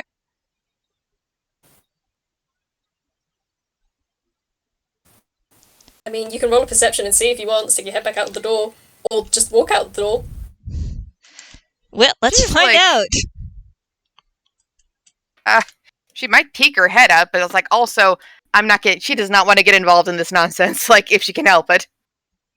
Oh. That's Monty. an 11. Oof. Darling. That's 2 6s. Okay, so... Man... You said Monty... it was Sorry, you said it was investigation or perception? Perception. Perception, okay. I'm assuming that if Monty can't see anymore, it means the fight has gotten worse, somehow. So, what's going on at the moment is, near where the bathroom stalls are, or the bathroom door, the panther seems to have pinned the cow, to the door, to the wall next to the door, and you can see them saying something, like leaning very closely and whispering into the cow's ear. You can't hear what they're saying, but you do see the cow start to get huffier and huffier, and the smoke coming out of their nose gets more and more smoky. And there is actually a thin veneer of smoke at the top of the room. With a 6, you also see that, Mac. There's it's a little smoky. It's kind of hard to see some things. But with a 13, Elaine, you look around. You see Lady Lamplight is slowly trying to guide most of these people into the kitchens where you are. They seem to be trying to get them all into a huddle and move them all at once instead of one at a time. So you think you probably have some time to get out before they get in. You look around and you do see loam. You think you see loam. You see the flash of something bright and floral, kind of trying to reach the top of the podium, but you can't see there's anything there. Gotta see where the guy is, but if we gotta move now. Because looks like she's herding them all to kitchens. Gotcha. I got one idea if she catches us, but... Well, let's hope she don't catch us. Alright. Now to figure out, should I roll acrobatics for him to get across the room quickly, or stealth for him to get across without notice? In this case, you are gonna kind of have to. That will be up to you. Do you want to try and be subtle about this, or do you want to try and get through quickly? You guys can choose how you approach this. I'm gonna coin flip it then. I will say, as you look through the door, there are still couples floating around, some thruples, some quadruples, just kind of floating, hands all linked and lovey-dovey-eyed, all pinked up. And there are some of the servers out there too, but you can't quite see who's who. They're all kind of rushing around trying to gather everyone up. Okay, then I rolled a 2, therefore he's going to try and stealth it. He's going to try and remain subtle.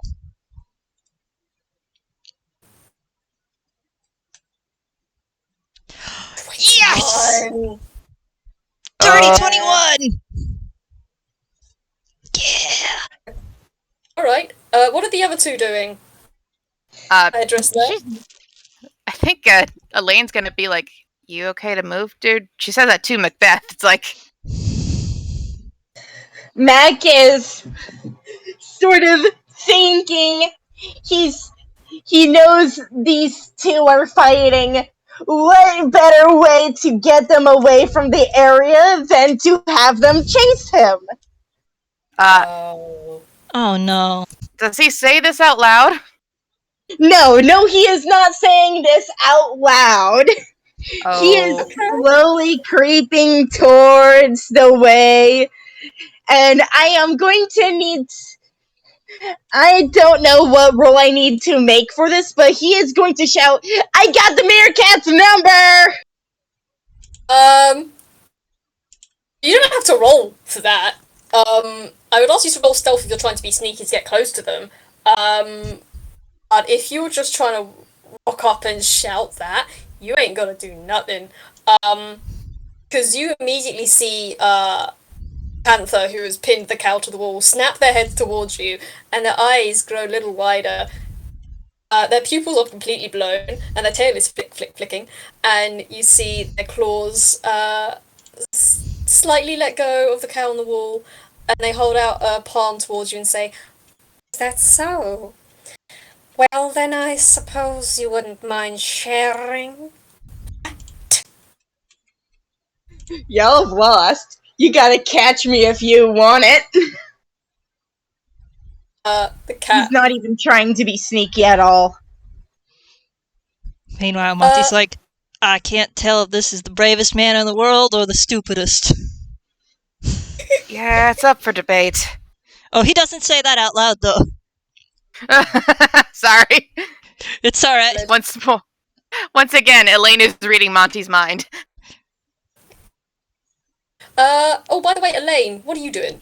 Oh, yeah, she is stealthing over. It's like, yeah, she's gonna try and follow that meerkat. Like, what is going on? Going over to the podium where the meerkat is at. It's like, because he obviously knows something on. And she's gonna stealth over to him. Oh! 18! 18 nice. plus 6. I'll finish saying what's going on with Mac, and then I'll jump to you two. Mac, you have announced, that you have their number, and this cat is looking at you and holding out their palm, and they just say, "Do you mind handing that over? Pretty please."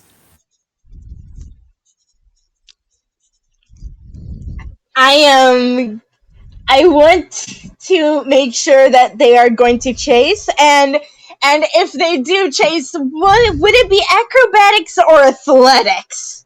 Athletics. It will be athletics. Okay, the number doesn't change either way because they're both 3. Normally they'd be much higher. They're normally much higher on the sheet I use.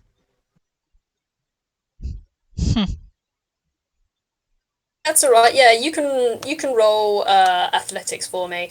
Oh no, I lost track of time. Yeah. Me too. Cool, okay. Running. You have Well, it's a good thing because you step back and you feel the swipe of claws as this cat jumps and leaps towards you. You also hear the sound of thundering hooves coming towards you. I will say the only ways you can go are back through the kitchen or up the stairs or run around the room. I think he's gonna go up the stairs. Cool. Madman. Elaine is gonna shout, "Try not to die, alright?"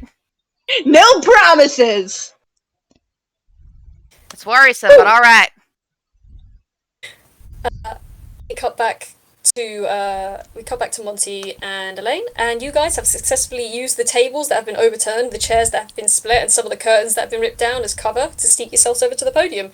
And as you do, you see, that's that small meerkat toon that is trying and failing to. Their fingers just about reach the top of the corner of this podium, and they're just trying to reach for a piece of paper that's on it.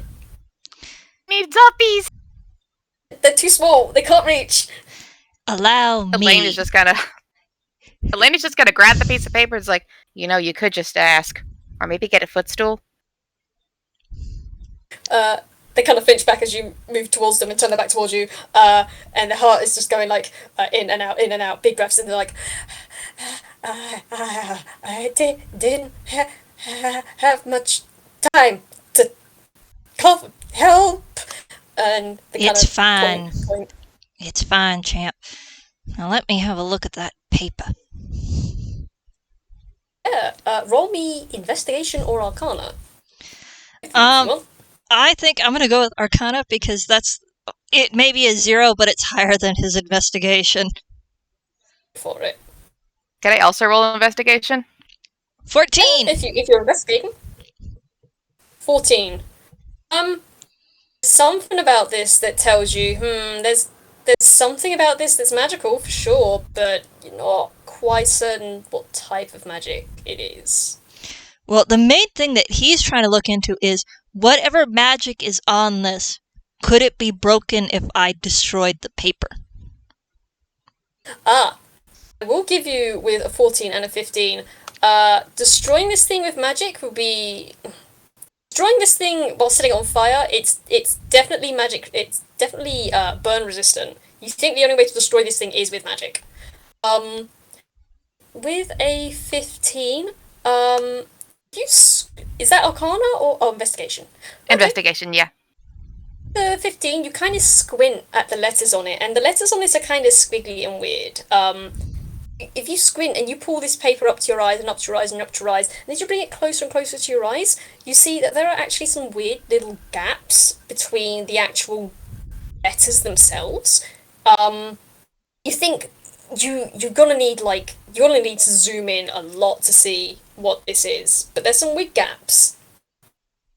Is this like the Santa Claus, clause where it's like itty bitty letters? I mean, I can't tell you. You gotta figure it out. You know what? That's fair. That's fair. Monty's Gosh, probably I don't swearing because he can't actually do that much magic, and unfortunately, he knows for sure he doesn't have anything other than, his oil for the lantern he has and his candle are the only things he has that are flammable. Dang. He has knives. He has lots of knives. Knives are always good. We'll say. She's got- Sorry, go ahead. I was just like, I don't think there's anything in her. I was just talking a lot. I don't think there's anything in her thieves' tools, like a magnifying glass that can help. They're just trying to look at thieves' tools, D&D. Do you think there would be something like that in Forger's kit? Probably not in the Forger's kit. I will say, however, Elaine, you feel something tug at the end of your tail. She actually has a bit of a stub of a tail, but yeah. Never mind then. You feel something tug at your, I presume you're wearing pants. Yeah, pant leg. You feel something tug at your pant leg, and if you look down, Loam is holding up a magnifying glass to you. Oh, thanks, little guy. And she also crouches down so Loam can actually see what's on the paper. And she holds up the magnifying glass to the paper, Cool. Monty, are you looking as well? I would say yeah. I mean, for this one I have to roll investigation too now, right? Not now that they've got the magnifying glass. We'll be fine. So, as you two examine this, you do see that the actual letters themselves, I presume you're looking at the border first. And you look around the border for any hidden lettering, and there's not really anything there. It's mostly decorative lines. But then you actually look at the letters themselves, and you zoom in, and you zoom in enhanced, you zoom in enhanced, you get down to the atomic, barrier level, and then you zoom again, and you zoom again, and you see actually written within the letter themselves are even smaller letters. Literally, written within the letters are more sentences. Oh, Each joy. letter is made up of a sentence. I've heard fine print, but this is ridiculous. Oh, joy. As you read along, you both come to realise that this sign-in sheet isn't just a sign-in sheet. It's a written contract of sorts. Basically, when you sign this sheet, you agree that you cannot leave until you have agreed to meet someone else at a specific date or time. Failure to meet this person at that specific date or time will result in both of these peoples being returned to the cafe and having to do this again. It's a contracted meet and greet. I hate everything about this. Agree to meet at a certain date and time, and if you fail to meet at that certain date and time, you are automatically seem to be magically teleported back here? Some such? Are you Some difficult to figure out the means of how that happens. But essentially you can't leave until you fulfill the requirements. I think at that point Monty starts swearing up and down, and Grawlix is like, "Really? Really? Why did that have to be in fine print? Couldn't you have written that in something bigger? I mean, I would have been willing to deal with that if I'd known that it was the condition." A lot of other people wouldn't, which is why I imagine it's in the fine print. Sneaky little. But then they'd never leave. And these people ain't charging money. Yet. That's the thing. Yet. And she's looking down at the loam. It's like, I'm imagining that that's why you haven't been able to leave.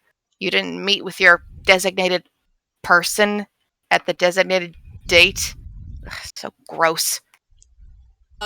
You see their ears fall back, and a very sad expression comes across their face. And they pull out a piece of pen with a boar bobble head on it, and they write on a spiral book notepad and hold it out to you and say, written on it is actually, if you want to write, roll me an intelligence check, just to see if you can make out what they've written, because they are shaking a little bit. Can I say that Monty has advantage because one of his why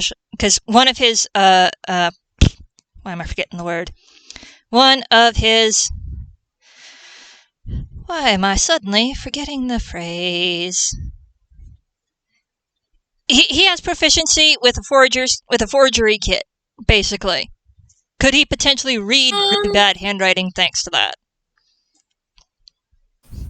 Forgery is about copying someone else's handwriting. For this case, yeah. Yeah, alright. I'll give it to you. Okay. And you said it was intelligence, correct? Yes. Right, cool. I'll wait till Quinn rolls and then we'll see. 19 time! Let's see if I can go for the nat 20. I do not. Let's go with that 19, since it's advantage. Well, you both get this. It just takes Elaine a little bit longer, whereas you can immediately click into how this writing style is and what is being written. As you read this, you say, Loam is written, "It's not that I haven't gotten out before. I have many, many, many times, but every time I've met with someone, every time we've agreed on a date and a time, I've always shown up. No one's ever shown up. And then we all get sent back here. And then it starts again. And then they meet someone else and they agree on a time and a date. The people that were going to meet with me, they come back after the second time. I don't know how many times I've been here. But he kind of stops, writes some more. It's been a little while since I've been outside of this place. You just So- keep getting stood up? Or Just kind of get the ears flattened a bit. Oh, further So, back of the just head and the nod. specifically, you sure they're standing you up? I'm sorry if this sounds rude, but are you sure they're standing you up and it's not something else? You see the ear kind of flick. They write down, well, they don't show up. I don't know that it's not. Kind of shrug Well- helplessly. oh, wait a minute. If wouldn't you be seeing them again if like they stood you up? You're the only one that comes back here, Rat. You haven't seen. You said you'd never see them again. You don't see them here at this cafe. They shake their head and they rewrite. No. They do come back, but they always leave with someone else. Yeah, he said the Aw, second bud. time. He never sees him after the second time. You know what? But I'm sorry. You know what, Pickett? How about I meet you a week from now somewhere? Same goes to you as well as to the guy who just went running off being live bait. Week from now, restaurant down the street, not this place. I mean, that solves our problem in the short term, but I would rather put an end to this nonsense entirely if I have an option. Let me finish. I have a Hmm? forgery kit. I make a copy of this, and I hand it to the police anonymous. That could work. Does it have to be a week, though? I don't want to leave the little guy hanging for any longer than it needs to be. A week gives them time to not go hunting, as well as gives the police time to show up first. Doesn't even have to be like... It has to be a specific place. Can it just be here? Or would that just start this whole thing over again? Like, hey, we agree to meet at this podium. Oh, we have met at this podium today. So, there, contract over. Would that work? Kind of stop, tilt their head in furrow their brows in confusion. They don't know. They kind of shake their head and shrug. They're like they don't know if this would work or not. Okay, They've well, never done that before. you know Well, what? let's try. I like your idea. How about... Should we like rock, paper, scissors to see which of us goes after Target to get him back down here? Maybe. Let's try just getting him out first, and then if that works, then we know, and then we can try and find the little guy.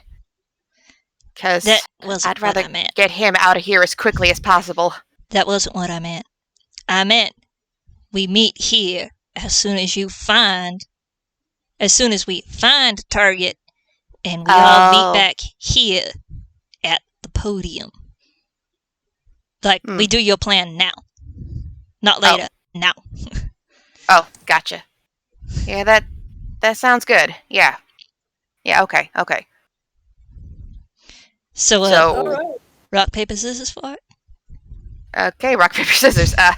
How would we roll for that? 2 I'd beats say 1, 3 beats 2, 1 beats 3. Alright. Whilst you guys are rolling that, I'm gonna cut back to Hoosh. Hoosh, you've booked it upstairs. Hi. Two Yeah. That's I'll right. peck. You have a Peck. Looks like panther I'm the one on- going. Excellent. I will put that for later. You have a panther running up after you. You also notice as you're running up, the carvings of the ants in the wall are starting to move. Oh. And there are small little holes coming out of this central pillar, and many ants are coming out frantically. And could you roll me a dex save, please? Right, since I've switched to the actual sheet that actually has it proper, I will do that. Oh, you switched seats?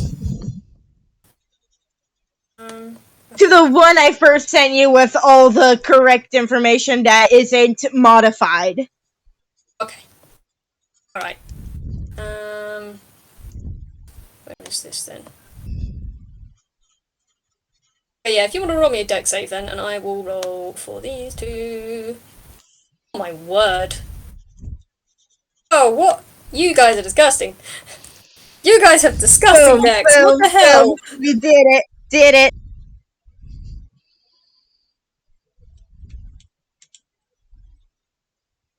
Hang on, give me a moment. He who. This passer is fighting me.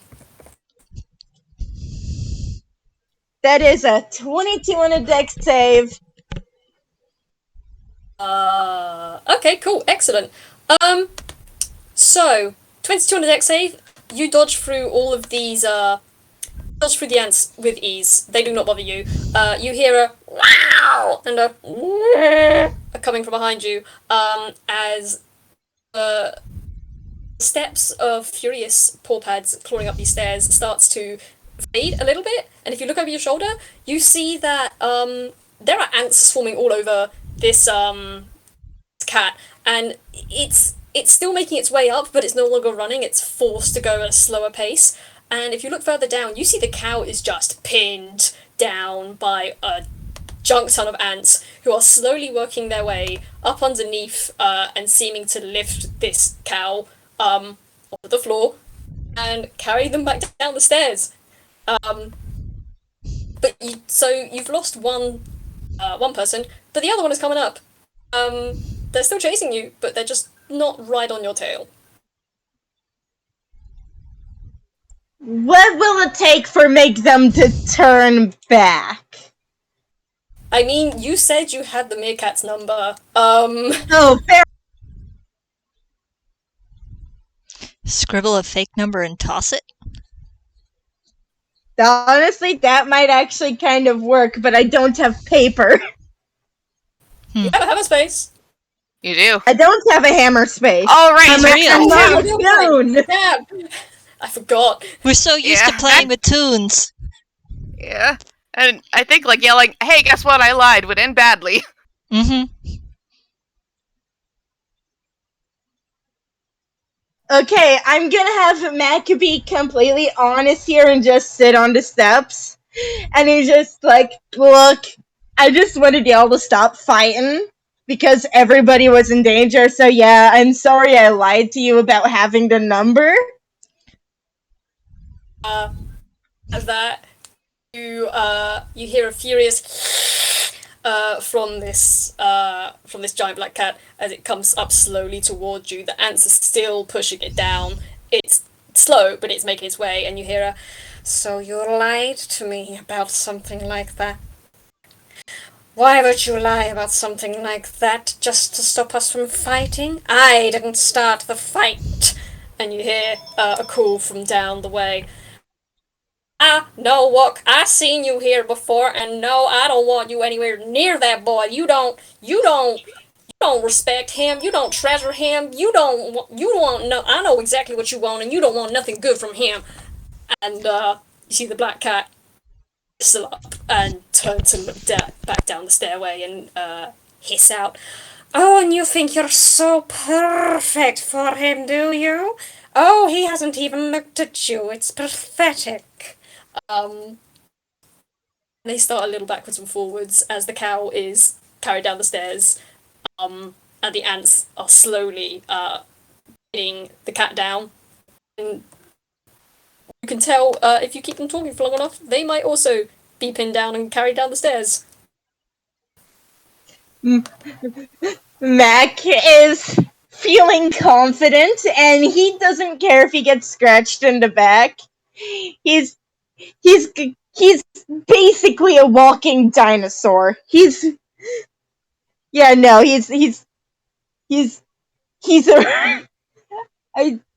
I'm sorry, I'm tripping over my words. Give me a second to think a second.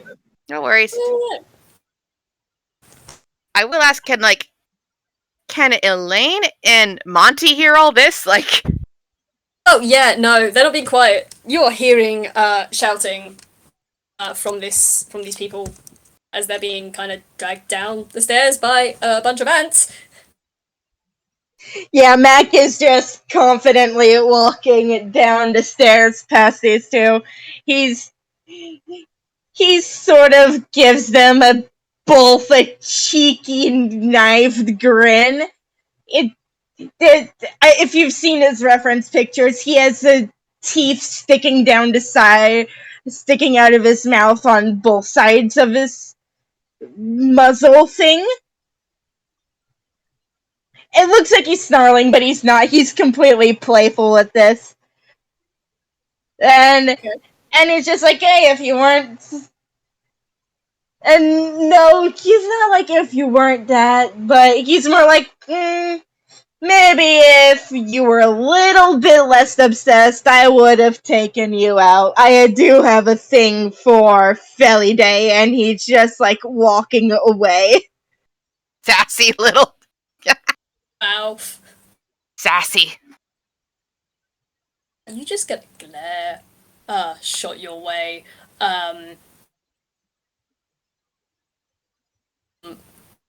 As Premise says nothing, as they are now carried down to the bottom of the stairs, and everyone will see Lady Lamplight has now probably, they're near the kitchen doors, and they've basically just kind of pushed everyone over into the kitchen, which you see is kind of radiating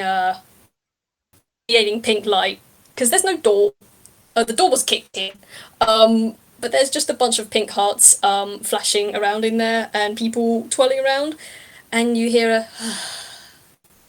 Well, this is not quite how I expected today to go, but... I don't understand why this has happened.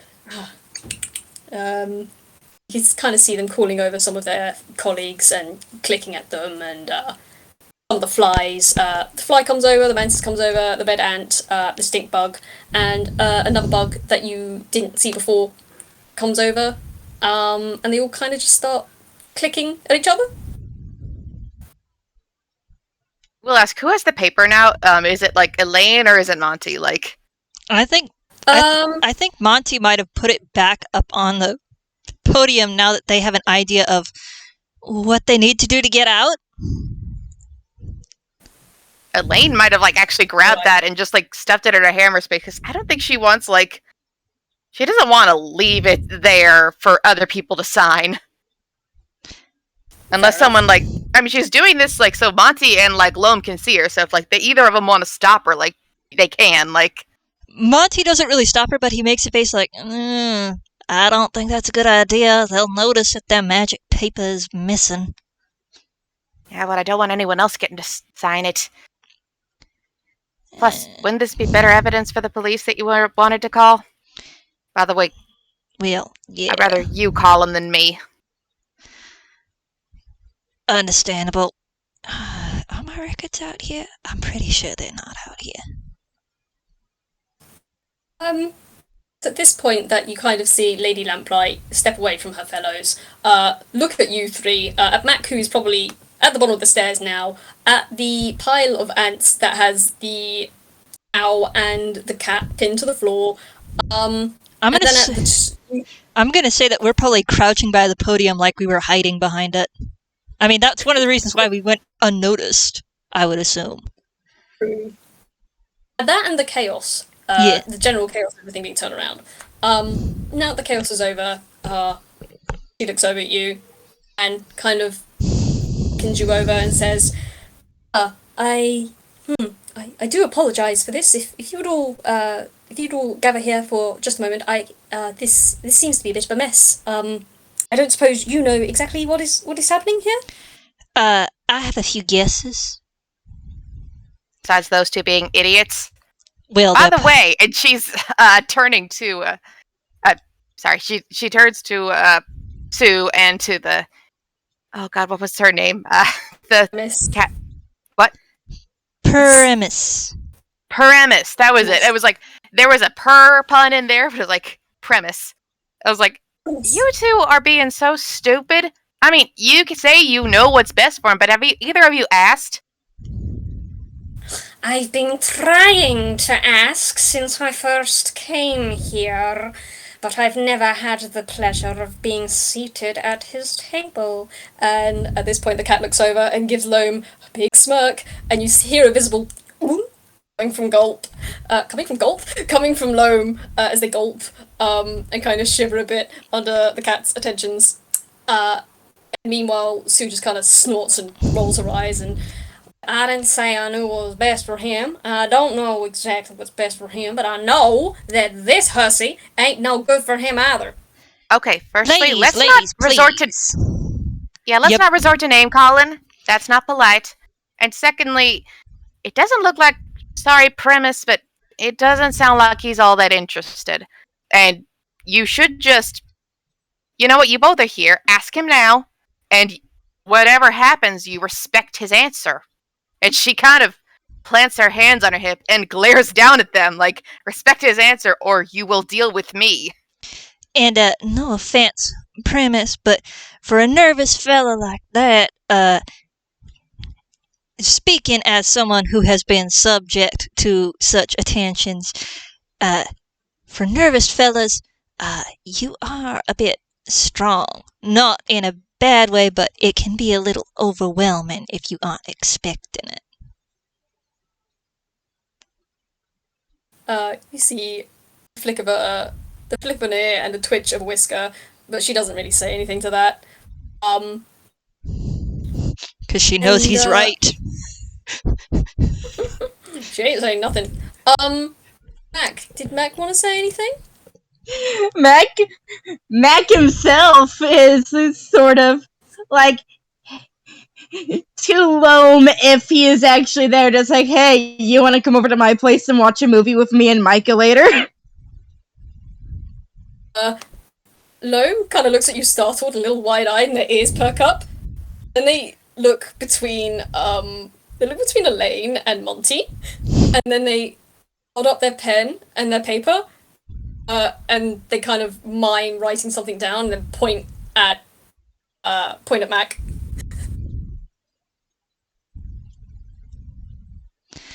I think he wants you to set a specific date.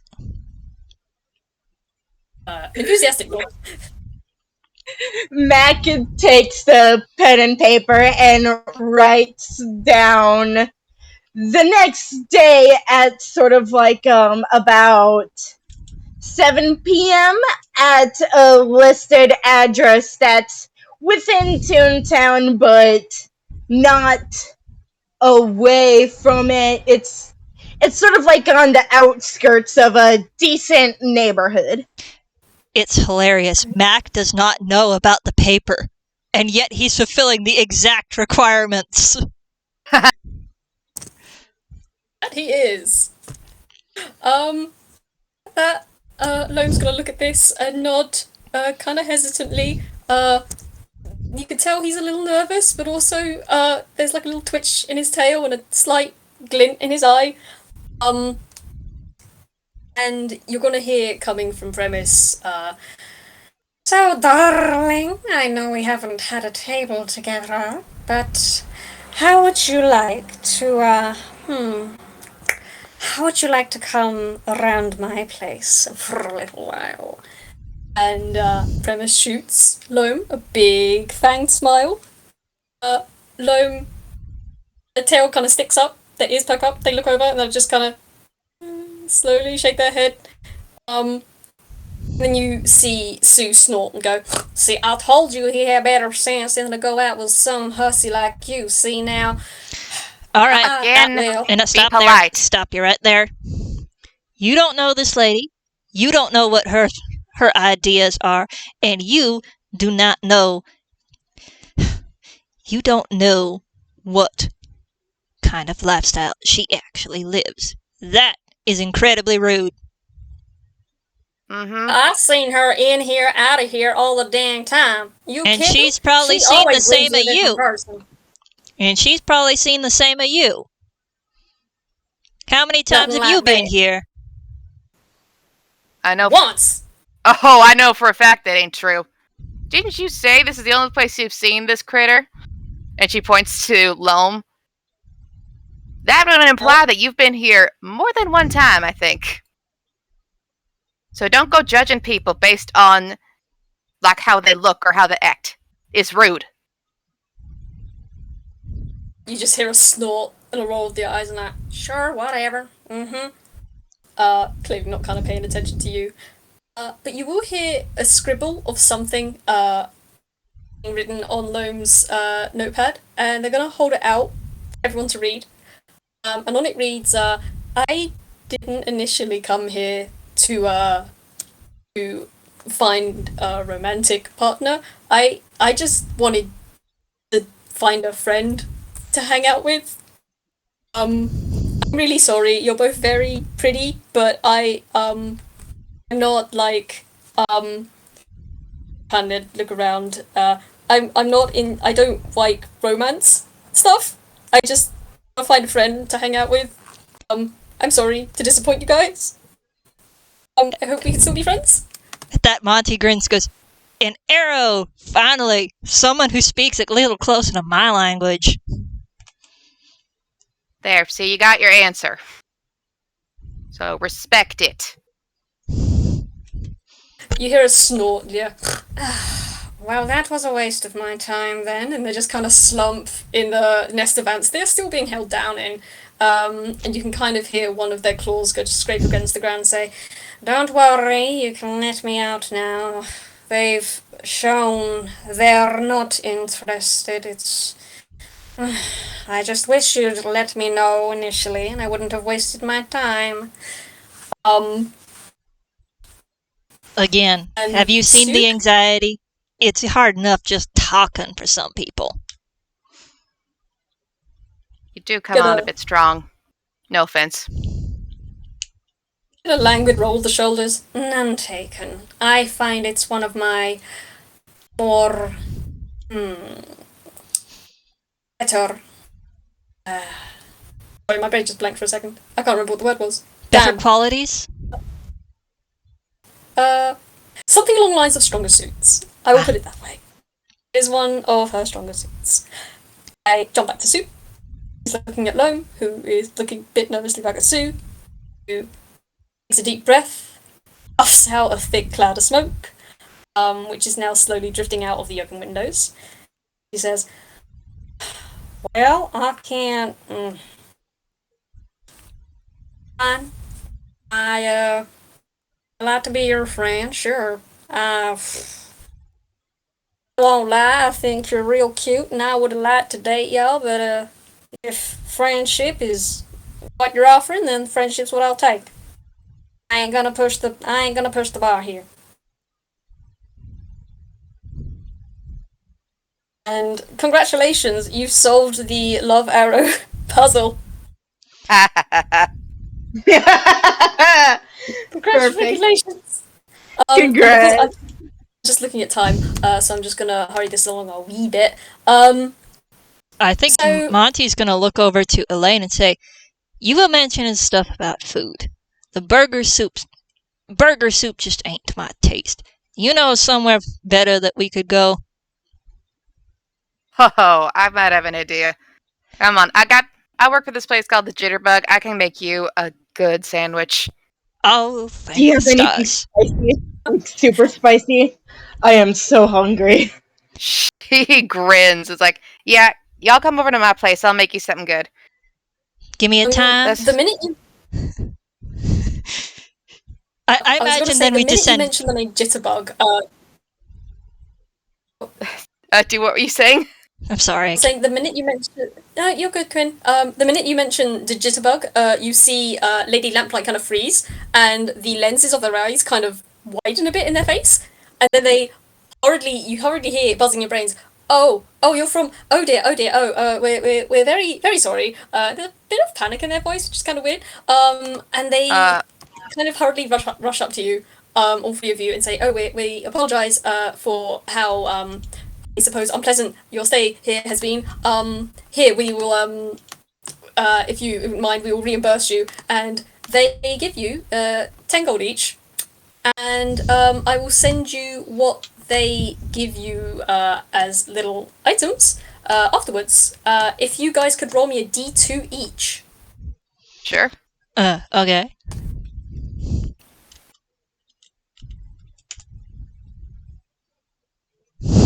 You said it was 10 You gold? Yes, you each get 10 gold. Okay, cool. Yeah, so you each get 10 gold. And I will presume that that meeting takes place, is written, agreed, and signed and dated, right? Oh yeah, for sure. She's like, Yep. yeah, not Yep. taking any chances. Like, Yeah. Right then. Once you've written down where you're meeting, when, where, and the time and the date, you go to exit through the door. And yeah, that is the game then. You can roll one last perception if you'd like. You don't have to. I'm gonna do that. I want to know. yeah, I want to same. know too. Yeah, I want to know why she's so like, what's going on here? Like, why is she like? Why did I suddenly mentioning the jitterbug get her all weirded out? Is that 13. perception? Oh, darling, that was okay. That was a I failed 6. hard. That was a 6 plus 2. That's an 8. So you see that once Lady Lamplight has kind of waved you out the door, you look through the windows, you see her kind of scurry back towards the other servers and just kind of chitter at them. You can't hear much. Hoosh with a 10, Mac, you can't make out what they're chittering, but you do get faint glances of something in your mind, and you can't quite make out what, but you know the tone-wise, they're talking about something kind of serious. 13, Monty, you get more than just glances. It's not words, it's kind of impressions. You see the picture, the image of Glittenjitter appear in your mind, and then disappear. And then you see question marks and appear above their heads of the people in there, and just a bit of confusion. You think something's happened with Glittenjitter, but you don't know what. But that's about it. That's all you can get with a 13, unfortunately, guys. But that's it. That's the game. You all leave. Sue and Derry are still ant-hilled inside. And Loam probably follows out with Mac because, hey, movie. Oh, before she goes, Elaine is like, this is so stupid. But she goes and turns, is like, hey, do yourselves a favor and meet up with each other. Set a time and place. Just trust me on this, all right? Both of their snouts wrinkle as they look at each other and then look away with a. You don't have to like each other. Just trust me. It's in your best interest to make a time and place and actually meet up for it. If you really want, you could just schedule for a Denny's parking lot fight. I mean, both of you are throwing some damn good punches. Yeah, meet up for a fight. Invite me too. I want to see that again.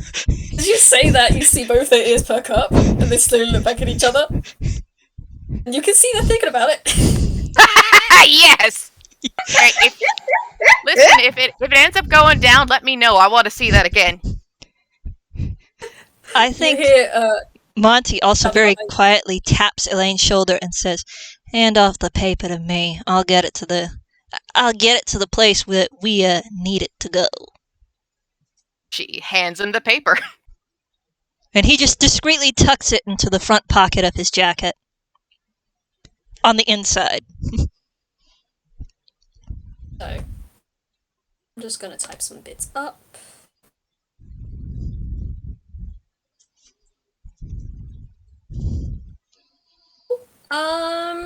Alright. Is there anything else you guys want to do before we close out? I think the only thing I could think of would be an epilogue where Monty anonymously drops off the paper with officers to let them handle it.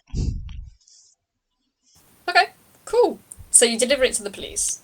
With a little note that says, "Be sure to look really, really close at the writing." Excellent. Okay, yeah. Okay, so the contract's dropped by the police. Mac and Elaine, what are you guys? Mac in Epilogue is probably trying to decide what movie to put on because he doesn't have very many interests and doesn't have many friends, so he's just like, oh great, I don't know what movie to put on, but I gotta do it. Fair enough. Elaine has some questions. After because she does agree to make these guys sandwiches at the Jitterbug, so where she and her uncle live. So she actually, because of the weird reaction that Lady Lamplight had to the name, she's gonna talk to Azul. It's like, hey, do you know anything about this ladybug and why she named Lady Lamplight? Can I what is going on here? It's fair. I'm sure she has questions. I'm sure you also have questions. I'm sure a lot of you have questions. I'm sure Yeah, that that's Monty fair. is making use of his criminal background to get info on this place because don't want a repeat of that. Don't want to be signing any more contracts without realizing they are contracts. Also looking into getting a really good magnifying glass. Can I roll another investigation for Azul, or is it just What? Investigation for what? just why would the Lady Lamplight be so freaked out with the name? If you want, you can roll a history. All right. While you do that, hey Hoosh, what were you gonna say, my dude? I forgot. I'm sorry. Oh, Yeah, you're good, man. no, you're good. Sorry for interrupting. That was No, it's okay. It's okay. I'm sorry. nothing to be sorry for. You're good. That was a 5 in history. She knows nothing. Don't Can I roll recognize. What's up? Well, finish what you were going to say, because I had an idea for what Monty was going to do other than dropping that off. Just to something you So could don't DM me recognize, later. Okay, yeah, that's fine. So yeah, with that 5 in a history, you don't recall anyone by the name of Lady Lamplight. You might have a dim recollection of a cafe called the Love Bug Cafe. Because that is the place you went to. I forgot to mention that throughout this whole thing. But yeah, if you say you went to the place called the Love Bug Cafe, that will trigger a bell. You're not sure what or why. Huh. Okay. I have questions still, but I will accept the answers. I'm sorry, you rolled a 5 on history. No, I you're can't give you fair. more. No, that's fair. I will yeah. just stew. You all have to stew. But thank you all so much for playing with me. I will DM you your rewards later. And if you've got any other questions after the recording, please let me know. But until then, we can say goodbye to the recording. Bye. Right. Bye. Bye. Thanks for listening. Yeah, and thank you, Do, for the game. Thank you for playing. You guys were great. Great. Bye. Bye. I have so many.